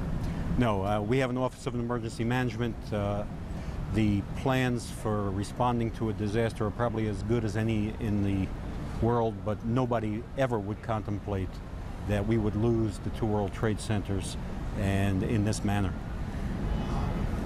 Tell me what's happening there, would you guess, in the sense that what are police doing? What's the first thing that has to happen? Triage? The first thing is triage. The first thing is to identify who can be treated, who cannot be treated, to get those ambulances to hospitals. Every hospital's emergency room is open and I'm sure working right now. And this is just a situation, it's like a war zone.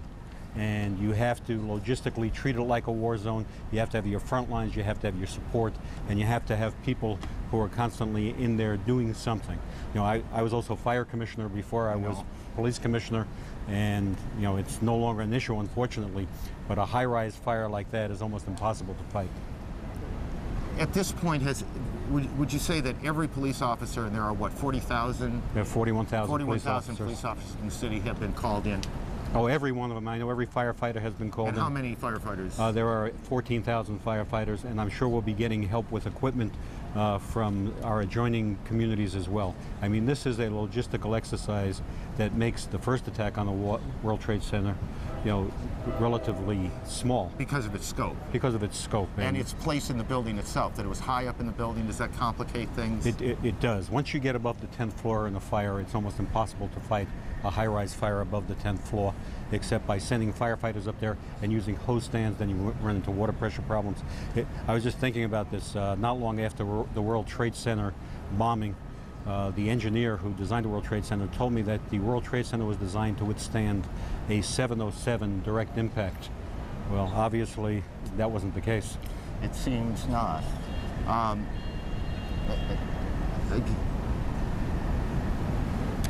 We are getting reports, and we are getting lots of reports, and we want to be careful to tell you when we have confirmed them and not. But we have a report that a 747 is down in Pennsylvania, and that remains unconfirmed at this point, and so we will check on that. I want to get back to the former commissioner in a moment, but again, to briefly recap, you have buildings in Washington now evacuated, the White House, the Pentagon. We have a report that there has been a collapse at part of the Pentagon itself. There was an explosion. You can see the Pentagon on the right side of your screen, and that is a live picture as well. On the left side of your screen, you see the situation here in Lower Manhattan in New York, where both of the World Trade Center towers have collapsed. This morning, as people were coming to work, all airports in the country have been shut down. International flights that were heading this way are being diverted to Canada. The White House has been evacuated. The president was in Florida this morning, and he spoke briefly and said, in truth, the kinds of things, and about the only kinds of things you can say in moments like this, that the government will do everything it can to hunt down whoever is responsible. This is obviously an extraordinary crisis for the president, and the first crisis, major crisis like it, that he has had to face, compared to the plane that was the force down in China. That seems small right now compared to what's going on here in New York and in Washington, and the president is headed back on Air Force One from Florida to the White House. The White House itself has been evacuated. We are trying now to figure out where the relevant players in Washington are, where the vice president is, the national security team, where they are meeting. We are working very hard right now to find out what both the FBI, what the CIA, what the Secret Service knows. It is chaotic now in two cities. You have major buildings that have been evacuated. It's very difficult, obviously, to get phone calls through as you look at the Pentagon, and I suspect we are also getting a report as you look at these pictures of the Pentagon, and I, in all honesty, suspect you see them a little more clearly than I do, but part of the building appears to me, as I look at it, to have collapsed. That's the Pentagon, and those pictures are live at 10:40 Eastern Time this morning. We have a report now of a fourth explosion at the Trade Center, and Brian Palmer, CNN correspondent, is as close as he can get to the area. Brian, what can you tell us? We are, in fact, as close as we can get. I'm not going to give you an exact time frame, but several minutes ago we were standing in front of the United States courthouse when we saw the second World Trade Center disappear from the skyline. It collapsed before our eyes, again, in a plume of ash and debris. People rushed north. We had a New York City Police Department officer here with us who witnessed the first collapse, but he actually had to dash off to duty. We've been watching people crying. Some people had relatives in the buildings. They are not sure whether they are whether they've been evacuated, removed for the buildings, or not. Was there, Brian, did it sound like there was an explosion before the second collapse, or was the noise the collapse itself? Well, from our distance, I was not able to distinguish between an explosion and the collapse. We were several hundred yards away, but we clearly saw the building come down. I heard your report of a fourth explosion. I can't confirm that, but we heard some boom, and then the building fold in on itself. We are told, Brian, hang on, we're told that the Secretary of Defense is being evacuated from the Pentagon. The Pentagon, a portion of the Pentagon has collapsed after, and I'm not precisely sure on this, and I want to tell you when I'm not precisely sure, but apparently a plane or helicopter hit part of the Pentagon itself. As you take a look at the pictures there, I must say every time we hear a plane coming up overhead, it gets a little nervous where we are.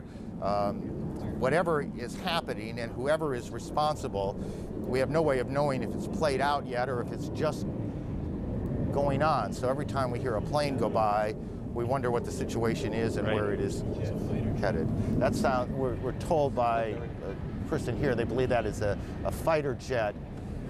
Federal office buildings around the country, is that correct? All over the country have been closed, or just in Washington? Well, we were not allowed into the federal courthouse here, where CNN maintains a workspace. The officers just said we're not allowing you in. I think that's a security precaution. Got it. Stay with me a little bit. All federal office buildings now, all federal office buildings in Washington, D.C. Are being evacuated as we speak to you now.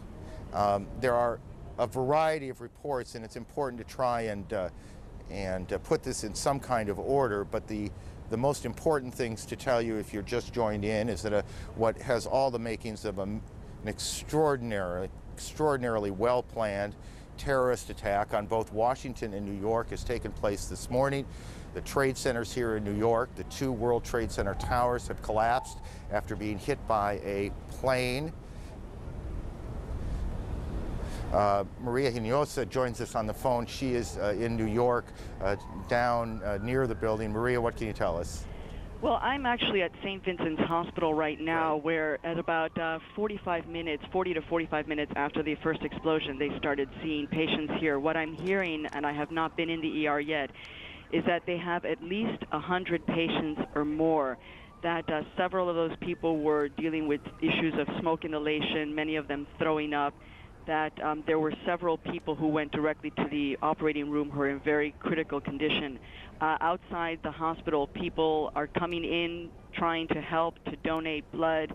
Essentially, everybody here at this hospital is in a state of shock. I mean, I walked into the testing area, and the women here who usually just draw blood are also extraordinarily moved and shocked. They're moving in and out of the emergency room to try to help as many people as possible. Now, outside a block, about a block away from here, where you really had a bird's eye view of the 2 twin towers, which are the landmarks of New York City, the people stopped, the entire traffic has stopped. People have poured out of buildings and were watching, in fact, as one of the towers collapsed. And then you're really seeing a lot of people trying to move north, away from any place downtown near the World Trade Center area. People are just walking. The subways are stopped entirely all around the area of the World Trade Center. You can't get below 14th Street, and there just feels to be like a massive exodus of people walking north to get away from the area as far away as they possibly can. Maria, I know Kitty Pilgrim is with you as well. Right, I'm right Kitty, here. tell us what you've been able to report on. I'm actually reporting from Kennedy Airport at the United Terminal, and I was here this morning flying out when they made an announcement about 20 of 10 that all flights were grounded. People thought it was just the normal course of airport business these days, and so there was not much of a reaction, and then the news started to trickle through. It was not an official announcement made over the intercom. Kitty, let me interrupt for just a second. The Associated Press is reporting that federal officials fear that a second hijacked plane or another hijacked plane is headed towards the Pentagon, and I'm looking for the time on this. We will continue to check that out. Kitty, I apologize for interrupting. Why don't you continue? Did we lose her? Everyone didn't react, but then the news came through. I have never seen Kennedy in this condition. I've been here many times. People are in absolute shock. No one's talking. They were just staring at each other with their arms dropped to their sides. A pin could drop in the United Terminal. There were a couple hundred people there. and no one was saying anything. After about 20 minutes, people rushed to the phones. You cannot phone out. There's no real access back to the city. People are trying to get back. They've unloaded the baggage from the planes. They've asked that everyone pick up their bag and take it out of the terminal and take it home. And they're asking everyone to please leave. People are just finding it difficult to leave. They are not officially evacuating Kennedy Airport at this point, at least at the United Terminal. The attendants have been asked to stay. And again, there's still several hundred people standing around not knowing what to do. No one's even speaking. And again, for people, Kitty, thank you, not familiar with New York, Kennedy is the major airport handling international flights into the city. It is also an enormous complex of 7 or 8 or 9 terminals. That's exactly right. And in fact, the baggage has been unloaded into a separate terminal from where I am, and they're asking people to walk over, pick up their bags, and take them out. It's virtually impossible to get from place to place at Kennedy, and of course, bridges and tunnels into Manhattan are inaccessible at this point. No one has anywhere to go. Kitty, thank you. And we'll get back to you. Chris Plant at the Pentagon has more. He joins us on the phone. Chris, what can you tell us? Hi, this is Chris Plant at the Pentagon. Can you hear me? Yes. Chris, we hear you. Go ahead. All right. The area to the west of the Pentagon has been evacuated further back by law enforcement and military officials as they anticipate a second aircraft arriving at the Pentagon. It's been deemed to be threatening enough where I saw at least one F-16 fighter jet in the air over the Pentagon headed to the west where the plane was reportedly coming in from.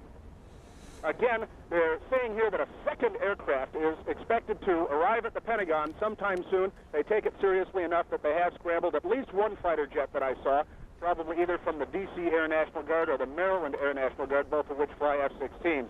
The west front of the building of the Pentagon along Route 27 has now partially collapsed. About a 60-foot section of the building laterally has collapsed the entire 5 stories. The building is obviously, the fire is traveling inward in the building toward the courtyard, and this wedge, as they call it, of the Pentagon, the westernmost wedge, which was just refurbished and was in fact reinforced for terrorist attack and for just this sort of thing. I know that there were a significant number of injuries. I'm unaware of any numbers on fatalities at this point. People here who came from the building are suggesting that surely there were fatalities, but no one could confirm any. I have spoken to a number of people that I know who pulled people out of rubble. There were severe injuries. There are a number of helicopters here evacuating injured people, and I am told by one senior military source that the plane in the side of the building has been tentatively identified as a Boeing 767, a full-sized airliner, Boeing 767. But that at this point they're waiting for the arrival of a possible second plane, which has been deemed to be a threat, and as I said, fighter jets have been scrambled to address that matter. Chris, stay with us. That's extraordinary bit of information coming out of Washington now. Let me add to something that we said earlier. We have a report now that a large plane crashed this morning north of the Somerset County Airport, which is in western Pennsylvania, not too terribly far from Pittsburgh, about 80 miles or so. Boeing 767 jet, don't know whose airline it was, whose airplane it was, and we don't have any details beyond that which I have just given you. We don't know if this is somehow connected to what has gone on in New York and Washington, but we do know that another plane has crashed, this one about 80 miles south of Pittsburgh, or at least to the southeast of Pittsburgh. Rose Arce, one of our producers here in New York, joins us on the phone. Rose, what do you have that's new? Yes, just a while ago, I think you saw that collapse of the top of the World Trade Center. Well, it looks like a large chunk of that debris has hit a building very close by, about 2 blocks away next to an elementary school, causing another explosion. So for the last few minutes, I've been watching people running from that direction. There was one man, I'm not child, but you saw on the street. I've seen several emergency service workers carrying other emergency service workers from the scene.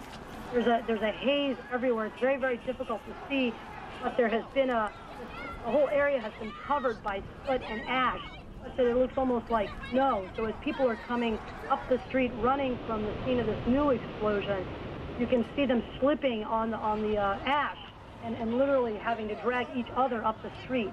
There's an incredible amount of panic down here in downtown Manhattan as people are realizing that they really need to leave the area entirely after spending the last hour or so just watching this from afar.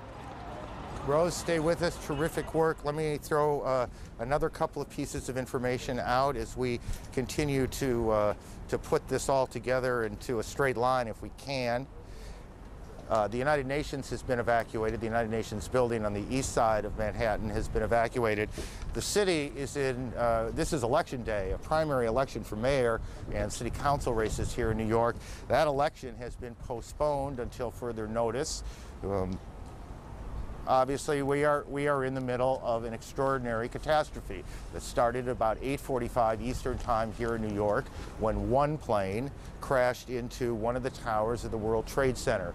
About a half an hour after that, as people were converging, as fire and police and rescue teams were converging on the scene, a second plane appeared to the west of the Trade Center buildings and slammed into the second tower. That's what you just saw. Fire shooting out the north and east side of the tower. Shortly after that, we began to get reports of events taking place in Washington. An explosion which first came to us as a fire at the Pentagon. Now there's a report of a second hijacked plane heading towards the Pentagon. It is believed that one of the planes, perhaps both, but one of them we have been told was an American Airlines 767 that hit one of the trade